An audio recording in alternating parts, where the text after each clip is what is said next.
What's up, Zay? How you doing, bro? See you, man. The most reliable man on the podcast. Thank you. I actually started doing specifically nothing those hours on Sundays just to make sure I'm available. Thank you, bro. I appreciate that, man. But Of I course. I think that's the behind the scenes podcast part that a lot of people don't see because you gotta think about it. Like we're also bodybuilders, right? We only have so much time in the day because you're eating what you're gonna be eating. You're gonna be cooking 6 meals, right? Like for me, I cook my meals fresh, right? That could take you 30 minutes times six. We're talking about what that's already what like 3 hours, and then you're eating the meals. That could be another couple hours, like 5 hours. Then you gotta your workout is another 2-3 hours. Your cardio another 3 hours. But by the time you said and done, ain't no free time left, right? So Exactly. Yeah. if you work a job or you coach clients, so there's so limited time that there has to be the perfect timing, and then you get stuck in traffic. Anything can happen. So it's like, The traffic part is the fucking worst part. bro, yeah. Yeah. So just to try to have three people consistently in rotation, you never know. So the only thing you can do is you have to overbook it, right? It's like an airplane flight. You have to book like five people to make sure you have three no matter what. And then sometimes even that could be hard to do because you just never know, man. You never know. And then what I do now, I used to hit people up like a week ahead, but now I wait till like a day before, just because plans change, right? Oh, that's right. Yeah. Yeah. Yeah. So that's what I do now. But this week was exciting. I'm not gonna lie, bro. It was a Dude, there's so much to talk about. Man. Got so many opinions. I want to fucking blast. you know what it is though. I think that's the good part about the sport because it's subjective. There's so much opinion, and nobody's right or wrong. It's just an opinion. So like, I still believe like the judges are the most qualified because they're sitting right there, and they're the judges, right? So it's really their criteria. But it doesn't mean we can't disagree. But man, I'll be honest. Some people get way too emotional about it. I think it's different in different countries, right? Because I feel like in Iran and Iran, you got to say it properly too. Be careful. Yeah, we gotta be careful. You can't say Iran. Don't say that shit. No, but in Iran and Brazil, they get so passionate because I think what it is, we also have to understand that it's different culturally, right? Like it's not just a sport to them. Like to us, bodybuilding is like a hobby. To them, this shit is life and death, bro. Like you know what I'm saying? So it's like they get so passionate about it. It's hard to have a fair discussion because, like I said, there's gonna be so much bias toward the athlete that you can't really have a good conversation. Whereas us here, yeah, we got our favorites, but it's not that deep to us. We're just like we just love the sport. Whereas some of them they don't even love the sport; they just love their athlete, right? So you can't really have a fair discussion. It's gonna go all over the place. So one thing What's I up, learned is Joe? was good, Joe. Guys, cheers. Ken, what's up, Gotti? Was good, Ken. Guys, it's gonna be a hot one today. Oh yeah, there's gonna be some fights. We're gonna be in this bitch fighting. We're gonna be arguing. Nah, bro. No, but yeah, guys. I was just talking about like the fact that it's a subjective sport. Like nobody's right or wrong. It's just how you saw it, right? And we also got to keep in mind we're looking on that shitty ass stream. It's always shitty. When the 4K shit comes out from Gilco, then you're like, you know what? They were all shredded. There's just different levels of shredded, and some are more shredded from the front, back, side, whatever case it is. These are the best in the world. Nobody's fat, ain't nobody up there fat. But there's different levels. But I will say, Iran and Brazil, they go so hard about their athletes. You can't really have a fair discussion, bro. It's just like it doesn't matter what you say. It's just gonna be like, bro, no, you know what I'm saying? So yeah, but it's also that's like their number one sport a lot of times. So you know what I'm saying? So it is what it is. We got Paul too. This is the Olympia special, so it's gonna be jam packed. That's fine with me, bro. It's fine with me. Before anybody goes on, number one, Derek deserved it. Number two, I don't give a fuck what Hottie has to say. You should have never done that. As a man, you just take the loss. Congratulations, Bullshit. your fellow Bullshit, bro. fucking competitor. I don't give a fuck. Hey, you man up and you fucking take those damn pictures. Listen, Joe, he's deaf. He couldn't see them. Especially when he That's did it for him last year. You have every one of your competitors being like, "Where are you going?" Like, Joe, I know you can understand shit, bro. If you can hear a call out for your next pose, shut the fuck up. Hey, listen, that's bullshit. He's so deaf that he couldn't see Bob waving him down, and everybody's still standing there. That's how deaf he is now. Look, one thing Stu said, like as of recently, was that we're not in his shoes, and I completely understand that. Yeah, we don't know what he has to go home to, but just like everybody respected that man when he won, you better do the same, no matter what the fuck you're about to go home to. It's exactly. That's just being a true sport or a true like man in the sport. You're gonna take your wins, you're gonna take your loss. You gotta take it like a man. It is what it is. I do understand that we'll never know what it feels like to be from Iran and be deaf and have all these. We'll never understand it. I get that, right? And we're not saying that we can't understand his emotions. We can understand the emotions, but for those 10 seconds, you cannot show emotion. You have to smile. And he did it for about 5 seconds, maybe. You have to put on that fake ass smile and hug Derek and stand there and take those five annoying ass pictures with that silver medal, then take that shit off and throw it in the fucking corner. But you still, my thing is that we're not disagreeing with what his fans are saying. We just saying, yes, we understand that. Oh, we don't understand that. But you still have to, because now, listen, he ain't going to win it again. Like, let's be real. Like, anytime we've seen anything like this happen, they haven't even won a show. Like, let's be real. When Silvio did that, that man didn't win another show, let alone a fucking Arnold, you know what I'm saying? When Ramy didn't show up to the guest bowl, then, but he can't even place top 3 now. You know what I'm saying? It is what it is. It's part of, so even you, like, knowing that history, I'm sure he's a historian of the sport, you know that doing that is not going to go well.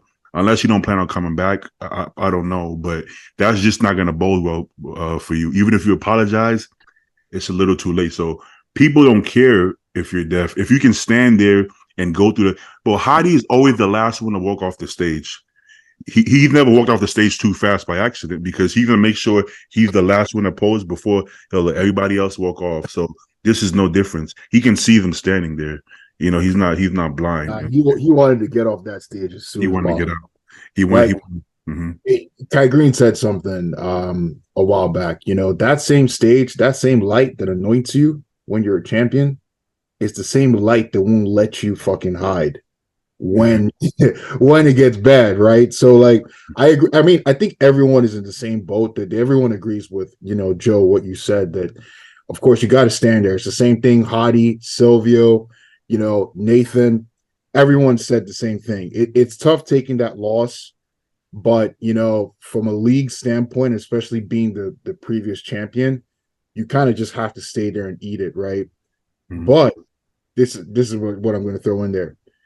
I really think he thought he won. I mean, I'll be honest. Before they even said any, I really think he thought he won, because before the scorecards, I don't know if you guys saw the scorecards today.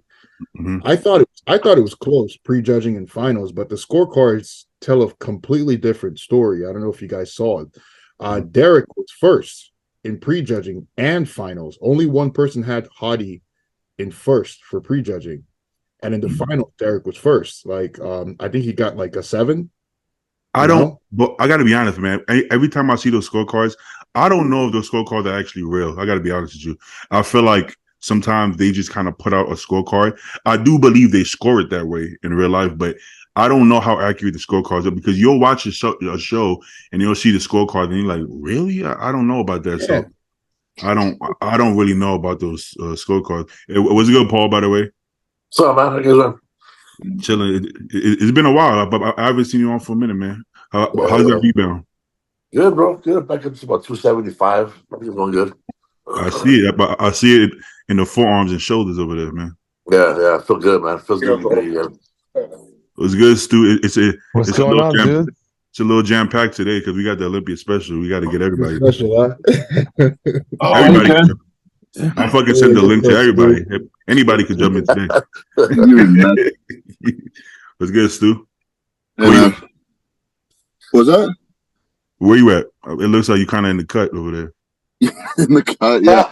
At one of the shows out here in Washington, Northwest Championships. It's a 2-day show, and the first day is natural, and the second day on Sunday is just regular NPC show. So, did you go to the natural one? Yeah, you know. Oh wow! Okay. I didn't expect that from you, Stu.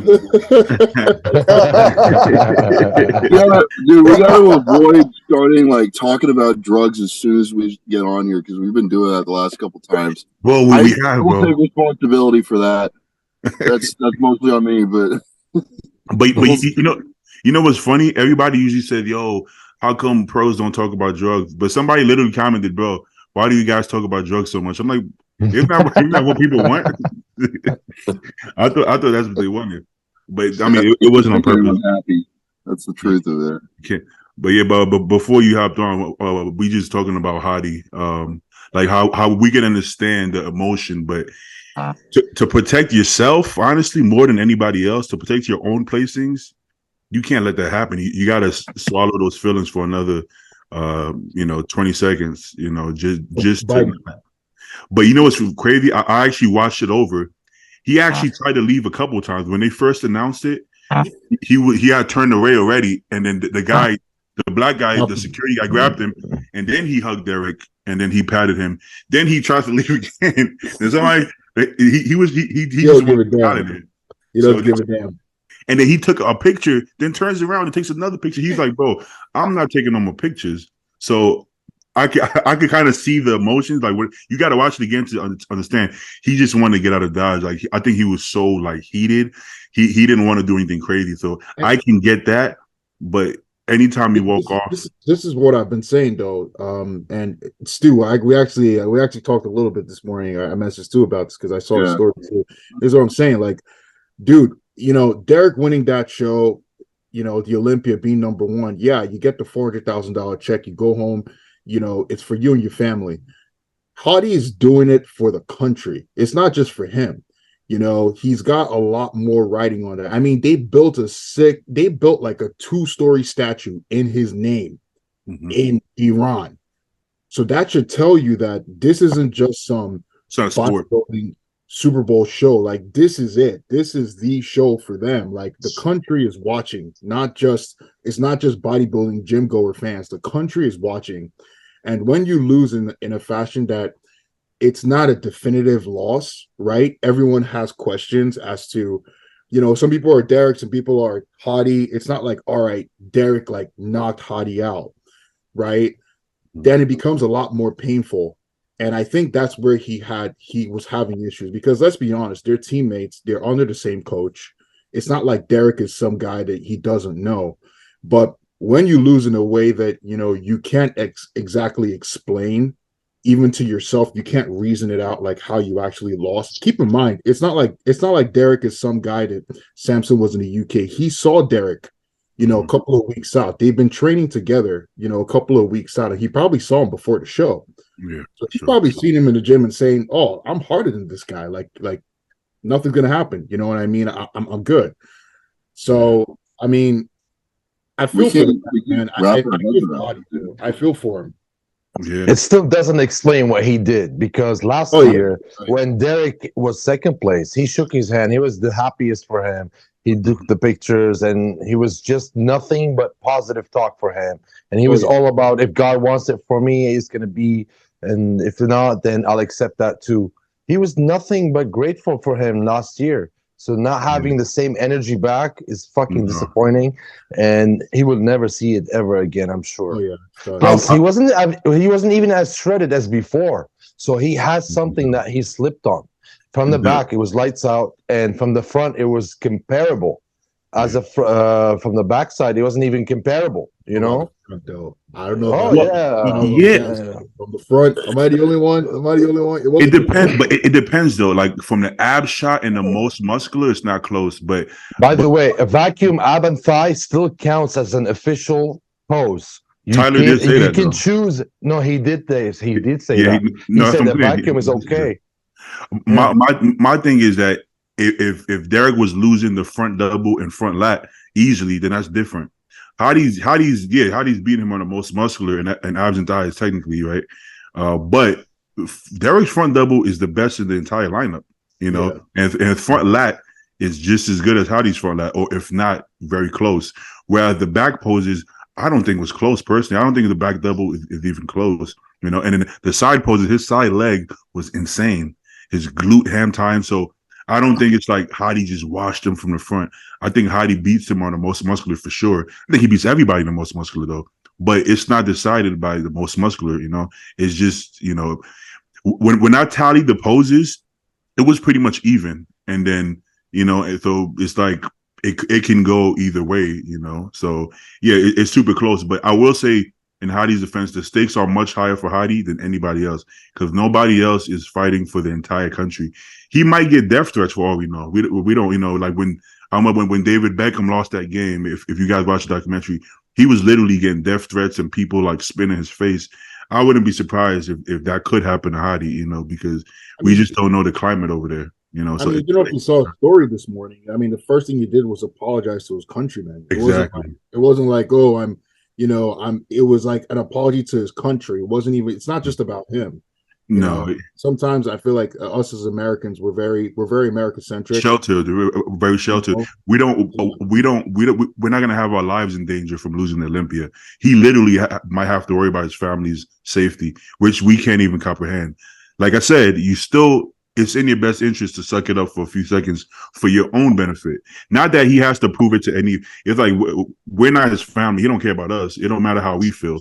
You know, I call bullshit. I'm sorry, dude. He's not under any threat. I promise you. Yeah, he's the king over there, and no one is ever gonna touch him. In fact, they are gonna be mad at the other side because they're thinking he got robbed. Yeah. He didn't. They don't think he's a disappointment. Okay. They think he won. He was just robbed. So he's definitely not under any threats. I promise you. I promise you, he's not. You would know better than us. No, I was just saying because the nations over there, they think he was robbed. He doesn't. They don't think he lost because he missed out on something. They still think he's the winner. You know, so it's not even his fault basically. Okay. Does anybody here? Did anybody here have Derek losing or Hardy winning or anybody else winning? I'll be honest. I had Hardy winning, but. I'm okay with Derek winning. I could see it going to Derek, but I personally had Hardy winning, you know, when I saw the finals. How about especially when they were posing off, you know, Samson, I had him clear third. He faded. Yeah. But as they kept posing, Hardy just kept getting harder and harder and harder. And obviously, you know, when you're posing them for that long, the whole point is to see who breaks, right? Yeah, facts. Yeah. Hardy seemed to be the one person that just kept improving. So in my opinion, I thought that Hardy won, but you know, I could see it going to Derek either way. Like, I got no dog in that fight. You know what I mean? Yeah. How about you, Paul? Well, you know, watching it for me, it could have went either way. But like this morning, seeing a lot of the 4K pictures and seeing Hardy how shredded he really was. Yeah. I mean, I don't know, man. I don't know. But I mean, watching it last night, I thought it could have went either way. But I was happy with Derek winning it.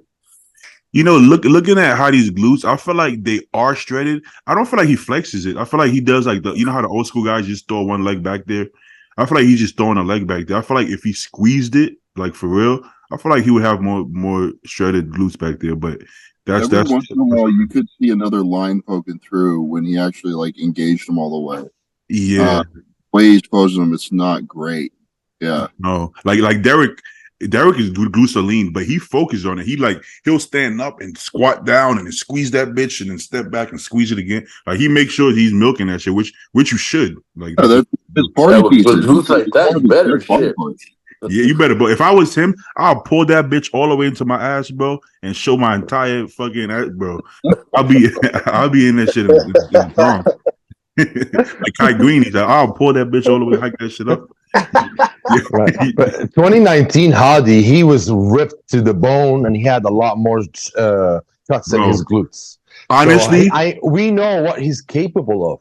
We've seen his best conditioning, and this wasn't his best conditioning versus the other guy who was the best conditioning of his fucking life, including the new mask he put on. So I don't think honestly it was even close, because your eye just goes to Derek whenever he pulls out, and the arms out and the front lat. I give it to him, actually. I want to see that It old was it Hottie. was a, it was a it was a great win for him. It was. I kind of want to see that old Hottie condition, just like maybe like 3 pounds up. I don't think he has to be fucking 10 pounds up, but like I think he looked better, just stupid shredded, maybe a little bit more carved up. But he's just following what the judges said because he wasn't winning, right? So That's exactly what I was gonna say. He could achieve that conditioning, but he's not, because he when didn't he win. had that look, he never won. Big They Ramy won. rewarded him when he came in a little bit bigger.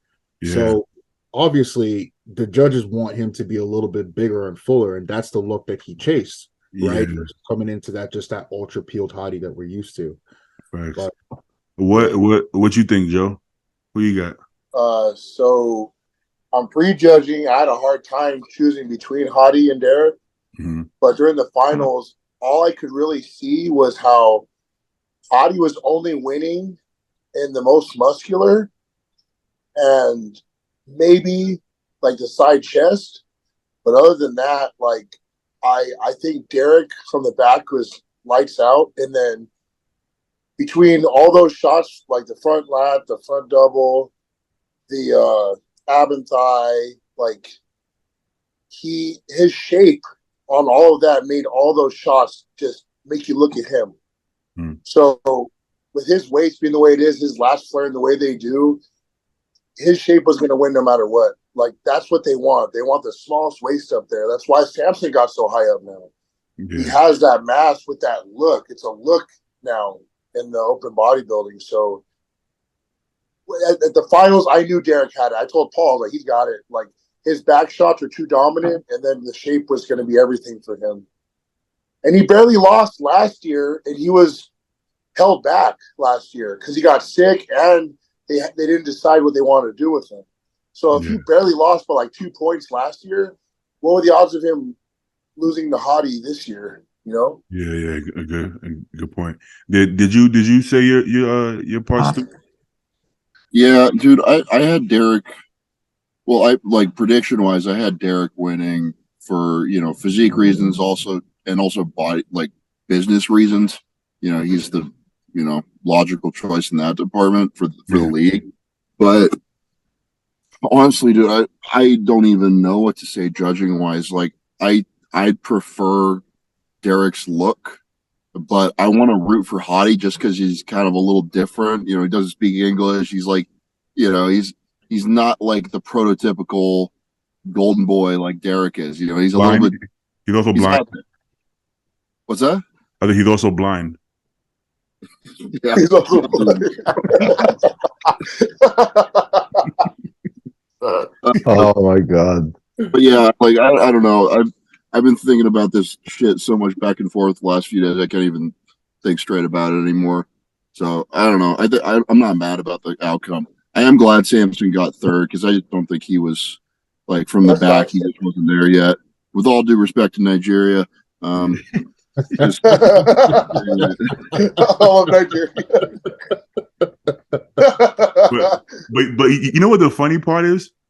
I talked to all the Nigerian fans and they're like, "Yeah, I definitely like Samson's my favorite, but he didn't deserve the win." I'm like, that's what you should. That's what literally how you should look at it. It's like you could want somebody to win, but if they didn't win, they didn't win. You know what I'm saying? Yeah, he got killed in those pose downs, man. Like he was really sweating. Like by the second round of the posing, and he just started dripping. All the water was coming out. I was like, he's done. It's done here. I got to be honest, man. I don't think Nigerians need all that insulin and carbs. I gotta be honest with you. I just don't think so, bro. Like I think he'll be okay with like a cup of rice, just a cup of rice. That's it. I watched the Arts Muscle after with Milos and Samir Bernut, and they said that his carb up wasn't even an aggressive carb up. But do you believe that after seeing him 2 weeks out, shredded as fuck? I don't know if bro. The first thing Milo said when he came to that interview, he said he was 301. But we don't care. Nobody cares if he's 301. you don't win because you're 3. You know what I'm saying? It's like him being big definitely helps him, but nobody cares if he's 3-on-1, bro. We just want to see him like shredded and full. I think Milos is too obsessed with this idea of him being 300 pounds on stage. Like, that's not the point. The point is for him to look his best. Like, do you really believe? Like, he looks shredded. In the last video I seen him, it was like a shoulder video, and I was like 2 weeks out, and he was peeled. I'm like, there's no way he's not going to be peeled. So, did he? I mean, unless he's a super hyper responder, which he probably is. Maybe he did have a little bit of ice, but if he did, maybe he needs to just not carb up. I don't know. Have a fucking lemon. Yeah, I mean, I had sense with Claire third. Like, I'll be honest, like the Rainbow boys, they were just too. They were ahead, right? They were just ahead. More polished look to them versus everyone else. Yeah. What I will say about my Nigerians, since you brought it up, is, man, my Nigerians, they got to start playing that game on stage, man. When people are moving up, you got to step up, stay on that line. If you look at that first call out with the group comparisons where it was all 6, Andrew, Samson, Hunter, all of them. Yeah. The only 2 guys that were still on that line by the third pose was Andrew and Samson, and they're the biggest guys. And they just negated the entire size for both 100%. Of them. Dude, yeah. People were giving me shit in New York when I was like jumping the line. Like every pose, you just kind of inch up. That's what you do, right? Yeah. People were giving me shit like, oh, he got close to the camera. Like, yeah, dude, that's how you compete. Trying to win. Like, what does Hottie do every year? He takes like 6-inch movements every single time they move. Exactly. Bro. Like, he's so aggressive, and Steve gets up his ass about it. But like, I mean, that's what you do on stage. Bro, there's a video of that show. Was it San Marino? What's that show when Cedric beat Hottie? Italy, bro. Bro, there's a video like on somebody's phone, right? Cedric looked at Hottie and then grabbed him and pulled him back.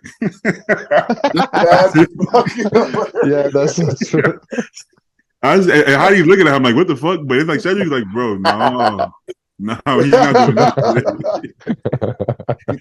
Cedric he was hilarious, bro. But his stage presence, he was smart. Like, he was funny, but he was smart. He wasn't dumb. Like, he knows, like, he's looking like he's joking, but he's just saying like, no, you're not gonna get me on that shit. You know what I'm saying?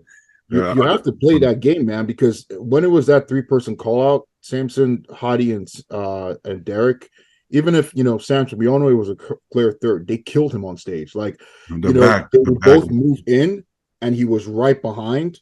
So they completely negated his size. And, people are saying, oh, it doesn't matter. Like, judges can still see everything. Look at the pictures for yourself. Look at the size comparison. Samson doesn't really look that big. Derek was gaming that line every single pose, even to the point where in the finals, I thought they were going to dock him for it because he was the first guy out of the 3 that was in the middle. And then they moved him because he just started gaming that line, right? But we all know the results. I mean, the guy won. Right, so he was playing the game. But this is the first year. You know how they usually be like step back and they just take a couple steps back. This is the first year where they have to turn around and like walk all the way back to the line. You literally like they turn around and Steve was like, "Turn around!" You remember? He was like, "How do you turn around?" Because how do you had to turn back and was walking like this. I'm like, how far are you away from that line, bro? That's it's crazy. But at least 6 feet. Knock it off from Steve. You don't get that all the time. Yeah, full on knock it off, like you fucked up. Get back. He said it, bro. He had to say it like 5 times, bro. if we're going strictly by like, okay, if we're gonna say like play the what if game, right? If everybody's completely bone dry, shredded, glutes, lower back, the whole 9, and full as a house, perfectly peaked, like Hani collabed with fucking Matt Jensen and Blue and Compton all at the same time. They all sat down and prepped everybody together, right? It'll never happen for 500. No, it never happened. But let's say though, they got on the stage at 10:30 p.m. man. Yeah, that's crazy. That was nuts. You take those bodies, all including Andrew and all these guys, completely bone dry, shredded, and full as a house. Who do you think actually has the most potential to win the show at 100%? I think Hottie. You think so? Yeah, because the only thing I could knock on him was conditioning from like the glutes and kind of the lower back area. I mean, everything else was there, and he was more muscular and denser and thicker. I think he loses the back, like the back double. Yeah. It's pretty close in the back lat, but I mean, the conditioning thing, those crazy glutes and hams on Derek, like those are showstoppers. Yeah. And I think they look at that a lot. I see that. So, if he was in that kind of condition, or if he had that kind of separation and lines in his glutes and lower back and shit, I think that might have put him there. How about you, Zay? What you think about that? If everybody was on, If everybody's shredded to the bone and full, don't say yeah. Regan. No, I'm not gonna say Regan. No, I would have to say Andrew. You know what's funny? Because I was thinking. But listen, that does not mean that he will get striations in his glutes. Exactly. You know what I mean? Yeah. So that's a genetic thing. I don't think he would ever have that because it doesn't make sense where his entire body is developed except that area. It would never get striated. It's just the cards he was dealt, That Arnold conditioning, I think that's the leanest his body can ever get because he was so peeled and his chest was striated, his lower back was feathered, quads was feathered. I don't think he can get any lower body fat than that. He was just flat. But he literally had no fat on him. Yeah. No, and his glutes were hard as nails. They just weren't like cross striated. You know what I'm saying? So I don't think he can get any leaner than that. Personally. I think posing will help Andrew a lot. His posing, if he critiqued his posing, like honestly, just a little bit, that's like 2 placings higher than he could have gotten. I honestly believe that. For sure. He looks so stiff when he's moving around. He does. Which for a big, tall guy who's like got longer limbs, it looks real awkward. You really have to know how to move if you're that big. Because he literally just started bodybuilding. It's not like he grew up like watching flex and doing all these moves. Like I think that's why he looks a little bit stiff up there. But I think Andrew would beat Samson if he was shredded and full because I do think he had a thicker back than Samson actually. Because Samson's back double is just not that impressive. I gotta be honest with you. Yeah. If Samson had that crazy back double, I think he could win the whole show. But from the back, he just was negated. I'll be honest with you.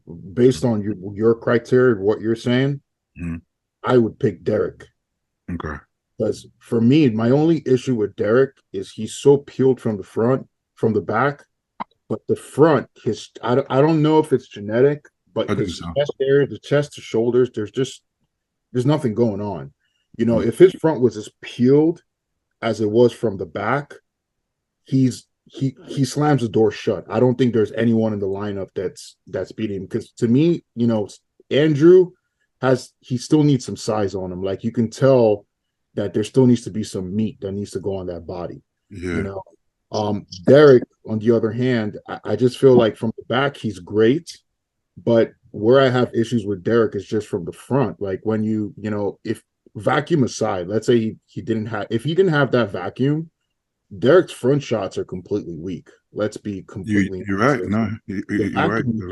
Gives him that illusion of a very good front development. It's just there's just nothing going on. There's just nothing going on up there. So you think that has to do with muscle maturity too, though? Just the muscle maturity isn't there in the front yet. I don't think so. Well, he's 30, bro. He's 30. He's been lifting since he was a teenager. And you look at Hadi when Hadi was in his early 20s, Hadi's chest was super striated. I don't think it has anything to do with. I mean, look at Tonio. Tonio's 30. Tonio was really hard. What if Derek took like 2 Cialis and drank a Gatorade with a bunch of potato chips and did like 100 push-ups backstage? Like would his chest look like veiny and full? I don't know. Has he tried that? I feel like you look full. It just didn't have lines in it. There's muscle there. I know what you mean when you say there's nothing going on. It doesn't pop out and come at you not as much shit going on. But when he gets his crab most muscular, it's not the best shot for him, but there's still a lot of meat here. Yeah. It's just not impressive meat, if that makes sense. Oh, there you go. Pause. No, I think it's genetic, like Andrew's glutes. It's some muscles are not striated for some people. Some people will never get cross striations on their quads or their triceps or their glutes. That's just a gift from God, Yeah. And I got I think one line in my ass, and I'm gonna keep it till the day I die. That's all I got. Yeah. Hey, man. Yeah. And he doesn't have those. Yeah, like you said, Hadi had those lines when he was still an amateur in the middleweights. It's just he has those things. And last year it was good enough to make him win. This year they had a different look, I guess. I think we all just gotta pray more like Derek, and we'll have glutes like Derek. That's it. Yeah, That's I have to say Yeah. it probably looks better. His chest will probably look better if he's flatter, because he's too full. It takes away from the separation probably a little bit. If he's flatter and not as pumped, maybe there's a little bit more lines. So because he's so pumped, I think But when he was not an excuse, but I'm just saying it could look better when he's flatter. Yeah, because remember when he was in 212, I felt like it looked worse when he was flat. So honestly, man, I think it's like everybody else. We all got our strengths and weaknesses. Andrew is never gonna have Derek glutes. Derek's never gonna have Hadi chest. I'm never gonna have Joe's shoulders. You know what I'm saying? I'm not gonna have Zay's calves. It is what it is. You know what I'm saying? I'm not gonna have beef stew's hair. It is what it is. Stu doesn't even have Beef Stew's hair. Oh yeah, even Stu can't manage it. So how the fuck you manage it right now? And you don't need calves, my brother. Trust me, you're fine. You're fine. Yeah, well, because think about it, who had the best calves on stage? It was, I would say, Roman and Justin Shire. Yeah. Hunter's there too. Hey, Hunter, you're right. Bro. Shire's calves were good because his quads were gone. Who that? Justin's calves looked good because his quads were gone. We're flat. Yeah. Okay. Who was the best? Who was the most surprising? You would say who bought their best all-time package? By far, Crizzo. I thought Tonio looked insane. I say Tonio too. I thought Tonio looked crazy, bro. I was like so hyped for that dude. I was like, damn, man, being like, what, he weighs like 225 max? No, he was lower. No, he was 220 in New York, and he said he was like 7 or 8 pounds lighter. He just messed with his, like I can't believe he carries that look so well. Me and Paul are talking about he's like the next Dexter Jackson, bro. He's gonna last a long time. He's not even 220. Wait. That's insane. You're telling me that Tonio was closer to 212 than 220 for Olympia? Yeah, dude. That's what I'm fucking saying. He takes bikini cycles. It's insane. Oh, mackerel. That's crazy. Yeah, Ross is too, by the way, same weight, around the same weight. Yeah. Do you guys disagree with any of the placings in the Open at all? Hey, come on. I think Hunter. What was Hunter, 7th? Yes. Yeah, I think so. It was Andrew 6, Hunter 7, I believe, and then Brandon 5th.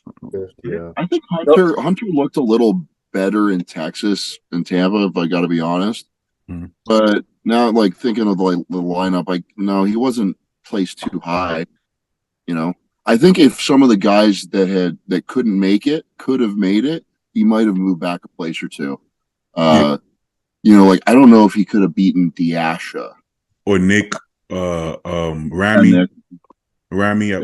Listen, Rami's still good, man. I know people make it seem like he's disabled or some shit, but Rami's still Rami. People love to hate that guy, man. Huh? Yeah, I mean, I couldn't see in the live stream because I'm judging completely from the live stream because that live stream was really hard to, see what was going on. But I really didn't. I felt like the food poisoning affected Brandon just from what I saw on the live stream. Mm-hmm. I don't know how hard he was in person, but I actually had Andrew in front of Brandon. Mm-hmm. During the actual judging of the thing. But like I said, I wasn't there, so I can't. You're also super biased, bro. So You can't, you know, how fair is that? You know what I'm saying? No, okay. I guess if we break it down for prejudging, I think Brandon got tighter at the night show, but in prejudging, Brandon wasn't super tight from behind, but neither was Andrew. But then Andrew's like 50 pounds bigger than him too. So then it's like, who do you go with? Who has better shape? That's a toss up. It's kind of like it's really close between them. Because I had Andrew and Hunter like together, and I felt like they, towards that call out towards the end, I felt like they were edging Brandon a little bit. That was just me personally, but that's what I saw on the live stream. The live stream was really hard to see what was going on, so I don't want to make any definitive statements on here. Can we talk about that? Can we talk about how fucking bad the live stream was, and also just they were talking about a black backdrop before the show, and that was a lie. That was just a lie. Yeah, like the lighting was brutal. It washed everybody out. I was actually talking to the promoters here and how they set up the lights for their show, because they do a great job here at these local shows. This production company does a bunch of stuff around here, Ribic, and they use like these old school lights from like the 80s, and they put them on like 15-20% intensity, so it doesn't wash them out. It's got like a natural color to it. You don't have all this flashy shit in the background. It's just like a black curtain, old lights, like they're not super hot and bright. It's like, it's not difficult, right? But they just get so caught up in the production that they're doing that it ruins the show. Ridiculous. It's so ridiculous. I'm watching a video from Dexter Jackson's phone, and I can see more separation in the athletes than I do on the live stream. How does Dexter Jackson's iPhone 8 look better than the fucking live stream? That's crazy, bro. iPhone 8. That's kind of mean. The Dexter for sure got the 8. He don't got the 15. but like that's insane to me. and then I'm looking at strobe lights. I'm like, is this a rave? Why are they strobe lights? I'm trying to Michael Crizzle about to hit his backed up. I'm like, oh, let's see it. Bro, they zoom in on his fucking hamstrings. I'm like, bro, where's his back? I'm like, and you feel like, whoa. They're like, look at the detail. I'm like, well, I'm looking at his calves. What the fuck is this? Oh. Remember? See, I told you calves don't matter. They turned on the smoke machines. They did. I saw that. It's covering up the whole bottom half of these bodybuilders. Bro. Like, what the fuck is going? They need to stop. Hunter's final performance was just smoke. Like, he was literally in the smoke. You couldn't see anything for him. It was crazy. Yeah. They think it's a nightclub. It's a bodybuilding show, bro. We need one angle to see the whole body. I don't want to zoom in. We don't need the shit running around and floating. We just need one shot. That's it. With a backup camera in case this camera fucks up. And that's all we need to see. We don't need smoke. We don't need lights. We can see the sponsors back there, but we don't care about that. It doesn't have to flash for you to see the sponsors. Like, so you're spending all these tens and thousands of dollars on this when you could just give the athletes those tens and thousands of dollars and give us a show. Put us up in hotels, help with travel, like whatever, man. Like I don't know if I think they used to do it, but once upon a time, like they just gave people a stipend for like qualifying and showing up to the Olympia. Yeah. I don't think it was a ton of money. It might be $500,000 just for being there. That doesn't happen anymore. Come on. They're charging.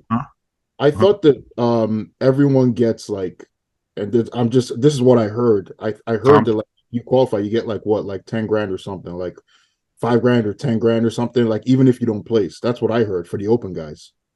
I don't know if that's still happening. That was happening during like each time. I know that for sure. I don't know about that one. Bro. That would be great, but I don't know. I know that they help with travel, and they'll get like 2, maybe 3 days of hotel stay, but the rest of it's on your own. They give you one ticket to bring your family and friends in. Damn. And you got to buy your own. And they're charging us $75 to look at Michael Crizzle's calves. Come on, bro. Like, you're raising the prices to afford the extra shit going on that nobody cares about. Nobody wants it. Nobody. Bro, have Dan Solomon stand there with a fucking iPhone 8 and we good. You saved 50 grand. I don't want to get us all in trouble here because a lot of us are pros here, man. So let's switch topics a little bit. You know what I mean, I'll throw myself under the bus here. I'm still trying to get to the Olympia next year. Let's keep it safe. All right. I haven't said one fucking word. You got a point. Got a point there, Ken. See, you can see. I'm in my sophomore year now, and I'm all bitter and mad. So I'm just like going off. Yeah, your honeymoon phase is over. You'll get there, dude. Stu, just get ready for last call out at the Cal. Yeah, waiting for a call from Jimmy. I have a question. I have a question. So we know that only top 3 is qualified for the Olympia moving forward, right? And the Arnold's is March 1st this year. So who do you think's going to do the Arnold's? And do you think Samson's even going to do it now that he's qualified for the O? And he's number 3. I mean, Nick's injured, so Nick's probably not going to do the Arnold. So who do you think's going to go there? And who do you think's going to win? Nick said he wasn't going to do it. He said he's going to focus on Olympia. Samson said even if he won the Olympia every year, he's still going to the Arnold every year. So if he keeps his word, which I think he will keep his word, because he's Nigerian, Nigerians gonna keep their word. Damn right. every week. No, but I think Samson's gonna keep going, keep getting that big ass check. It's a win-win, and he knows that Nick and Derek aren't gonna be there, and Heidi's not gonna be there. And even if Heidi's there, he's not gonna win now after walking off stage. So Samson's probably gonna win that 300 grand every year. That's a good paycheck. So I would say Samson is probably going to go win this year. If Hadi could do it, man, I would say Hadi should go. I'll be honest with you. If Hadi could do it, that would just be like, the Olympia kind of, you guys took this from me. I'm going to take all the Arnolds. Bro, Hadi, you think they would even give him the win if you won, though? Hadi's getting no, man. I mean, do you really think that, if Hadi showed up the way he did and it was in the Arnold stage, do you really think if it was that apparent how clear it was that they would still give it to Samson? Even if I think so. I think so. Yeah, because the Arnold, they say Arnold people, they like more shapely guys. Shape, yeah. They like more shape. I think, but honestly, man, if Nick was there, I think Nick would have done the way Nick was looking, man. Nick would have done, and Nick, his condition is balanced from front to back. I think that's a huge advantage because when you got Hadi, which they're the imbalance, and Derek rid of the imbalance, and Samson rid of the imbalance, and Nick front back side condition is all balanced. Not that he has. Third. He still would have been third. Nick would have. I think so. I think so too. Yeah, he would have pushed Samson out. Yeah, I think so. But I think it would have been a hell of a fucking show. Who else we got? We covered the whole lineup pretty much, right? I was really impressed by Crizzo, man. He showed up real good, and he posed for a long time. He looked really good. Hunter, tall guy. Let me pull up the lineup. Let me see who.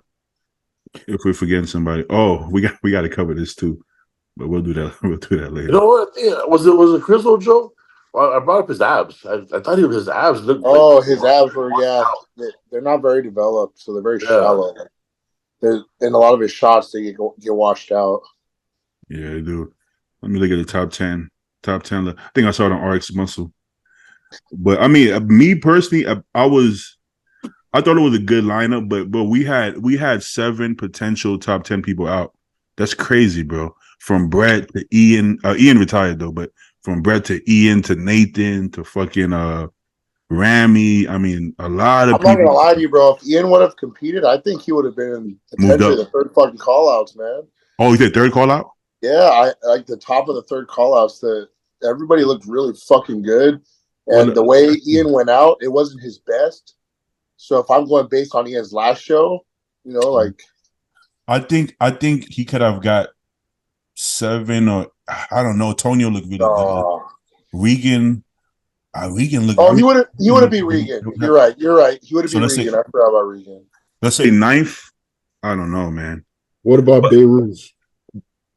Oh yeah, I think Beirut's gonna beat all of them. I gotta be honest. Who? I don't think even Crizo can beat Beirut. I gotta be honest with you.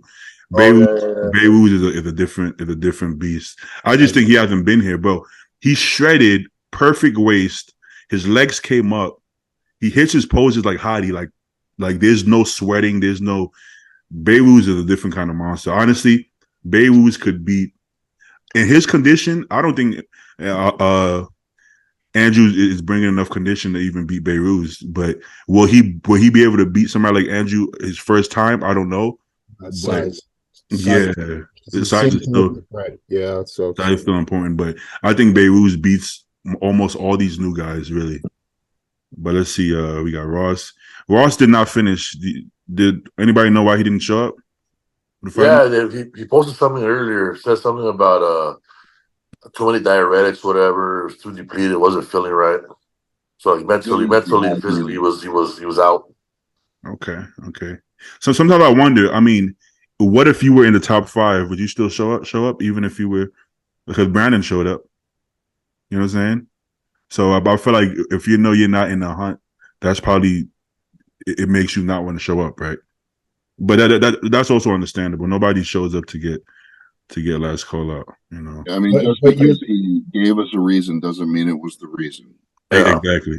That's what I was gonna say. And to me, to be honest, even if Ross was dead last, Ross, you made it to the Olympia, man. You gotta show up. Like you gotta show. And I mean, it wasn't like he was gonna do. It wasn't like he was gonna do his routine, right? So you could still show up to the finals. You don't. That doesn't look good. I feel like the judges can hold that to you. Like if you don't show up, that's what I've been told personally, that you never don't want to show up. You got to it's show in up. Contract. It's in your pro contract when you sign up for shows, when you get a card. Like if you don't show up for finals, you can get fined like $1,000 or something. They don't let that just go by the wayside. Hopefully you talk to somebody so that you had a reason to like not show up. Yeah. I gotta be honest. When I first seen Hassan, I thought Hassan looked really good. He looked pretty hard for Hassan, and he was massive. Did you see that he tore his tricep like a week out? Yeah. He had a torn tricep. Oh shit! I didn't see that. He was doing dumbbell pullovers and he popped his tricep. It was crazy. Oh, okay. Well, that could be issues. Charles looked really good, but he's limited a little bit by his structure. So I could see why Regan could be him. And Antonio, I could have had Antonio higher, but Chris was shredded too. So I mean, it's pretty spot on to me. I liked everybody's placing myself. Yeah, the places are good. I mean, Crizzo, man. I mean, I feel like we're not giving Crizzo enough credit, man. The guy, I think he's improving a lot. He came in conditioned. His posing too. He's holding his poses a lot more compared to that first time. You know what I mean? Like Crizzo's. I'm becoming a fan. I'm not gonna lie. I'm becoming a fan of Crizzo. He looked good. There you go. He came out of the gates last year, like talking a bunch of shit. Kind of got humbled a little bit. Yeah. Kind of showing his stripes though, and now he's like on top of his shit, and he's getting better. I'm a fan too. That's a good back. If he opened up a little bit, he's picking a little too much. Yeah. But that's still pretty good. That's a really good front double too. I mean, look at his sweeps. He has low sweeps, but he has sweeps. It's pretty good. I don't know about the floor pose. He has no ass cheeks though. Yeah, no ass at all. You got lines though. They're shredded, but he don't got much ass go. But his sweeps are actually crazy. They're just low. Imagine if this started up here, that would look stupid. But it's just low sweeps. What did you guys think about Classic? You think it was close? You think it was Chris by a landslide? I think it's getting closer, but it's not close enough. Like Crystal got it. Yeah. I can't believe he tore his lat. You can't tell. You couldn't tell. Chris tore his lat? Yeah. Shit, his lat looked better torn. Damn it. I didn't see no torn lat, but I mean, yeah, because he kept hinting to it the whole prep, like, man, this is rough. I didn't know if I was gonna finish it. I thought he was talking about like emotional shit. I thought he was talking about, I thought it was like a business thing, his move with his house and shit, certain things. Like, I had no idea it was that. I didn't know his leg. I thought maybe his cat got injured or some shit, but I didn't think it would. Yeah, Chris flipping his heels, doesn't he? That I mean, side listen, shot, huh? That's the shit, bro. I got to be honest. Like, it's like Ramon has a more pleasing physique and like a full round, fresher pop to him. But Chris's detail, like they're all shredded, but Chris's detail is just not matched by them. And it's structurally, he's just so wider that I think it really helps. Like, I think all Chris's detail comes from that heavy duty training. He still does it. That's why he gets injured. yeah, that's Trains why. like heavy as fuck. Okay, where is the torn lap, man? Like that. that's what I'm saying. I don't see. Okay, look at the glutes though. Like, Ramon is in shape. I don't think he should poke his ass out like that though. I think he should squeeze it more. But look at the lines in the hamstrings and look at the lines in the glutes. It's just not. It's not really. Chris's has a different level of definition. You know, even the quads, right? The quad. Look at the definition between Ramon and Chris, and then the vacuum is deeper. Not that that's a huge thing. But I really like Ramon's look as a bodybuilder. I like the big arms, the big forearms, the round calves, the round quads. It really looks good, but yeah, he's still not beating Chris. I gotta be honest with you. Yeah, Ramon to me looks more like a typical open. I feel like the look that excels in classic is the guys with, no offense, but if your arms aren't like overbearing, like if you don't have like overdeveloped arms, like Ur's physique, for example, it looks nice, but the arms are lacking a little bit. That seems to be the look that I've seen that kind of goes ahead in classic. And Ramon kind of stands out. He's a little, if you look at him in the entire top 10 lineup, he looks to be a little bit different compared to everyone else. He looks like a bodybuilder, like an open guy. You also got to keep in mind, if you have all that tissue in your arms and shoulders, that's taken away from other parts too, because you still got to lose weight, So he won't be able to really add a bunch on his back to match Chris. Yeah, what was confusing for me for classic, I think Chris was far and away winner again. But like, some dude like this, I don't know who that is, but like everyone from like sixth place back to the back of the pack, like I have no clue how they judge those. Bro, it's impossible. It's impossible. It's like there's 30 guys on stage and they all look extremely similar. Like there's not big things like an open, like, oh, this guy's way bigger or way more conditioned or way better shape. They all have good shape, very good conditioning, and they're all the same level of muscularity, basically. And then you have like a top 5 in a league of their own, and then a bunch of other guys that are like good, but they look like undersized bodybuilders, basically. They look very nice. It's like bikini, bro. I don't understand how they're making this decision. I'll be honest with you, Stu. People always say that, oh, social media doesn't matter, blah, blah. I think classic is one of those divisions that your name matters. Like if there are 40 guys on stage and you just happen to turn pro, you've got like 2,000 followers, even if you look good, I feel like they're not even going to give you a chance. A look. You won't get a look. Yeah, you won't get a look. Almost like it's a popularity contest. Yeah. Well, because when there's 50 guys, you don't even get looked like, okay, this is subconscious bias, right? If I know who you are, I'm already going to give you a look more than somebody, you know what I'm saying? Obviously, if you're Chris, it doesn't matter if you're known or not. You're going to get the first call out. But when it's that close between everybody else, if I'm looking, I'm like, everybody looks great. Oh, isn't that guy that everybody's talking about? Let's see this guy in the lineup. Let's see how he looks. It's just subconscious, but it's going to happen. It's going to happen no matter what. Like if I'm judging the show and I see Paul, I'm going to be like, oh, there goes Paul. Let me see how Paul is looking. Because I know Paul. Of course I'm going to look at him. It's just, so I think it does. I think it definitely matters. Honestly, I think it matters in the pro ranks in all the divisions to a point, but I think it matters a lot more in the divisions where there's fucking 50 athletes, Yeah. I thought Terrence looked good too. I thought Breon looked really good, man. I thought Breon got robbed. I had Breon in third. To be honest with you, man. Yeah, me He too. looked really fucking good. If you really break down it's really legs. He has a great lower body, but his upper body there's not much going on. His back isn't really good. arms isn't really good. I mean, I, th- I think Erz sacrifices too much to come down and make that weight, because I don't know if you guys saw him in the offseason. Crazy, yeah. He looked really good. He was actually here in Jersey by Jim Outlaws. Like, he looked good.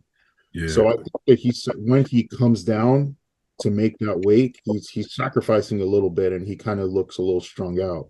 Yeah. I mean, me and Joe were talking about that. Didn't he hit like 275 or something like that this offseason? Yeah, he looked really good. He looked really good. I ran into him at Venice before, but I thought it was Ian. I thought I was looking at Ian Valier. I said, "Yo, Ian, who's good?" He said, "Oh," I said, "Oh, that's Erz, bro." Motherfucker, this motherfucker was stacked. Yeah, he looks huge. He didn't look classic, but that means he's losing a lot of tissue because he looks like an open bodybuilder. I mean, think about it. 275 with like glute lines. Yeah. Bro, even there's open bodybuilders who don't get that heavy. Like, let's be real. So he is technically an open bodybuilder. So for him to make 230, bro, that's he's sucking up. And keep in mind his career, like bodybuilding wise, he's still really young. So he kind of got into classic because that's kind of where he started. Yeah. Wise, but his body wants to grow. So I don't know if he's going to keep, subduing himself to that. I don't know how long he's going to do it, but I feel like a guy like Erz, he's going to end up at open at some point because he's got to progress. He's got to keep progressing. Hopefully, Marcus Rule gets in his ear and makes it happen. I know, right? That's exactly what's going to happen. Bro, Marcus, but he said that. He said Marcus been trying to get him to do open for a while, and Marcus has a point. But because it doesn't make any sense. Imagine having shredded glutes 8 weeks out when Chris doesn't have one line in his glutes, and then you step on stage and Chris is harder than you. That tells you that you already passed the point of being hard. You're so far depleted that you're losing lines because there's no reason why you should have shredded glutes, 2 months out the show. You should be by far the most shredded guy, but you're not. That tells you that there's something wrong. You're just going too far down. Your skin can't even pop. You can't pop through your skin when you're losing, 20 pounds of muscle. That's too much, man. Yeah, it's too much. Bro, I was really impressed by Andrea Shaw. She looks fucking crazy, bro. Jeez. I thought she could have beat motherfucking Crizzo in this motherfucker. I was like, yo, I said some of these back shots, bro. I got her beat. Her back double was crazy. Bro, that back double. I got her in front of some of the guys with them back shots, bro. I gotta be honest with you. I don't know. She might win 10. Huh? She might win 10. Bro. You throw her in that, she gonna beat Ross because Ross didn't show up. She might I don't know. She might get ahead of some of them guys, bro, because that's pretty impressive. I gotta be honest with you. I saw her in person in 2019 when me and Paul went to go watch Casey's pro debut. She was fucking huge, dude. That was 2019. Man, you know what I'm saying? But you know what? Also, like, she's also like, if you compare to a lot of other girls, she's very feminine. I think, I know it's not a beauty contest, but still, that plays a role. Hey, bro, I was like, I've never looked at a woman that look like that. But like, damn, she's pretty feminine. Yo, but look at her face. Compare her face to all the other athletes, even the smile, because some of the girls was mean mugging and shit. Like she had the winner smile. She talks well, yeah. And even her voice, because in the press conference, some of the girls was like, "Yeah, I'm back here for another turn," and then Andrea's like, "Yeah, she's." I'm like, "Okay, she sounds good." I'm not saying I'm about to date her or nothing, but she's she's taking you out, bro. What happened? Your body go to Bison Try. So I think they have like the Gilco and the Mariah shots, so we can see it together because I want to highlight some of that. I mean, there's something about just even her muscle quality. To be honest with you, is just different. Wait, go where you said? Bison Tries. Already? Yeah, they got some. I mean, I think it's good to keep it as feminine as possible. Now, that don't mean it's gonna be feminine, but it's gonna be as feminine as possible. And I think she holds that. She talks well. She has a great attitude. She got that charisma, that smile. I think that's. Oh yeah, look at the sign. Is that 4 for her? I think so. Yeah, and I think because she won the Wings of Strength too. Plus that, like I think like when it comes to competition, like prize money, I think she's probably third after like Samson. She's making like a ton of cash. Oh yeah, how many Olympias does she have? I think has 3 or 4. Yeah, I want to say 4 maybe. But she's on the road to fucking chasing Iris now. Yeah, but I don't see anybody beating her. But she's making most of the money from that Wings of Strength. Yeah, that Wings of Strength is paying. It's paying out, man. It's really paying out. That's what and the car. Yeah. If anybody's wondering where all that money from the stream is going, it's going to them Wings of Strength shows. Yeah. What I'm looking for, I'm looking for comparisons, or this video. You mean? Yeah, like I mean, I just want to highlight just her back is just insane. It is. I saw it and I was like, man, I don't know a lot of pros open that can stand next to that back. I got to be honest with you guys. Low key, you throw a wig on Phil Heath, and there you go. There you go. It's similar to that, you know. But like, see, I know I keep saying femininity, but I think that's important for women's bodybuilding because when it gets to Iris Kyle, I think people stop wanting to watch it. You know, not just guys. I don't think girls want to watch it either. So for her, you know, she got the little hips twirling and shit. She got Baby's gonna have to sign off real quick. she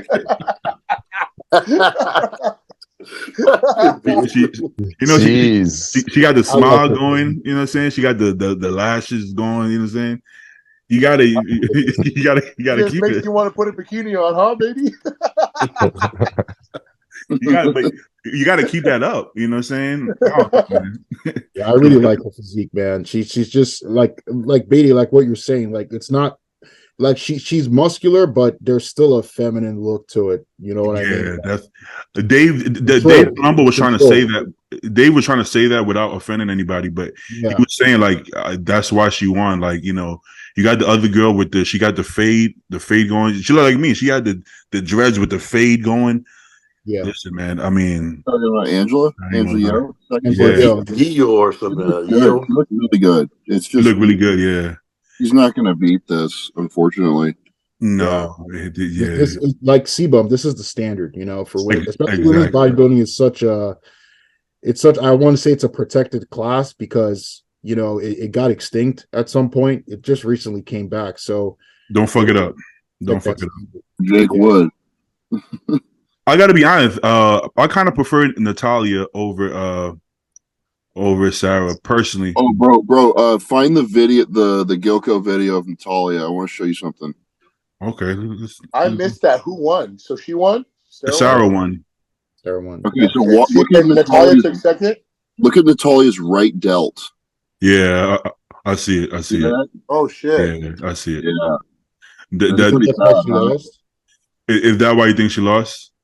I don't know. I think her muscularity wise, like her legs were definitely smaller. Structurally, she's smaller. I prefer her look overall, but every time she's moving, you can see that lump sticking out there. It was pretty noticeable. It may just be a bad shot. It looks like a bad shot or something. Yeah, it's definitely just a bad shot. It's not like SCOs or anything. I can't imagine they do that in this division. That happened to me. That happened to me the Monday of peak week for the USAs, and I was like, "Fuck!" It literally got back to normal by that Friday morning. All my check-ins, though, my fucking right shoulder was huge. I was like, "Fuck!" I was super nervous about that too. I mean, honestly, like I do know a few coaches, female coaches that pad up the shoulders for sure, but those coaches are kind of like. They go on a little extinct. I don't think the girls are working with the old school coaches anymore. But early on there was definitely a lot of shoulder padding going on. But I think I don't think the judges like it. I got to be honest. So I didn't even notice that. You can do a good job. Like you're not going to notice, right?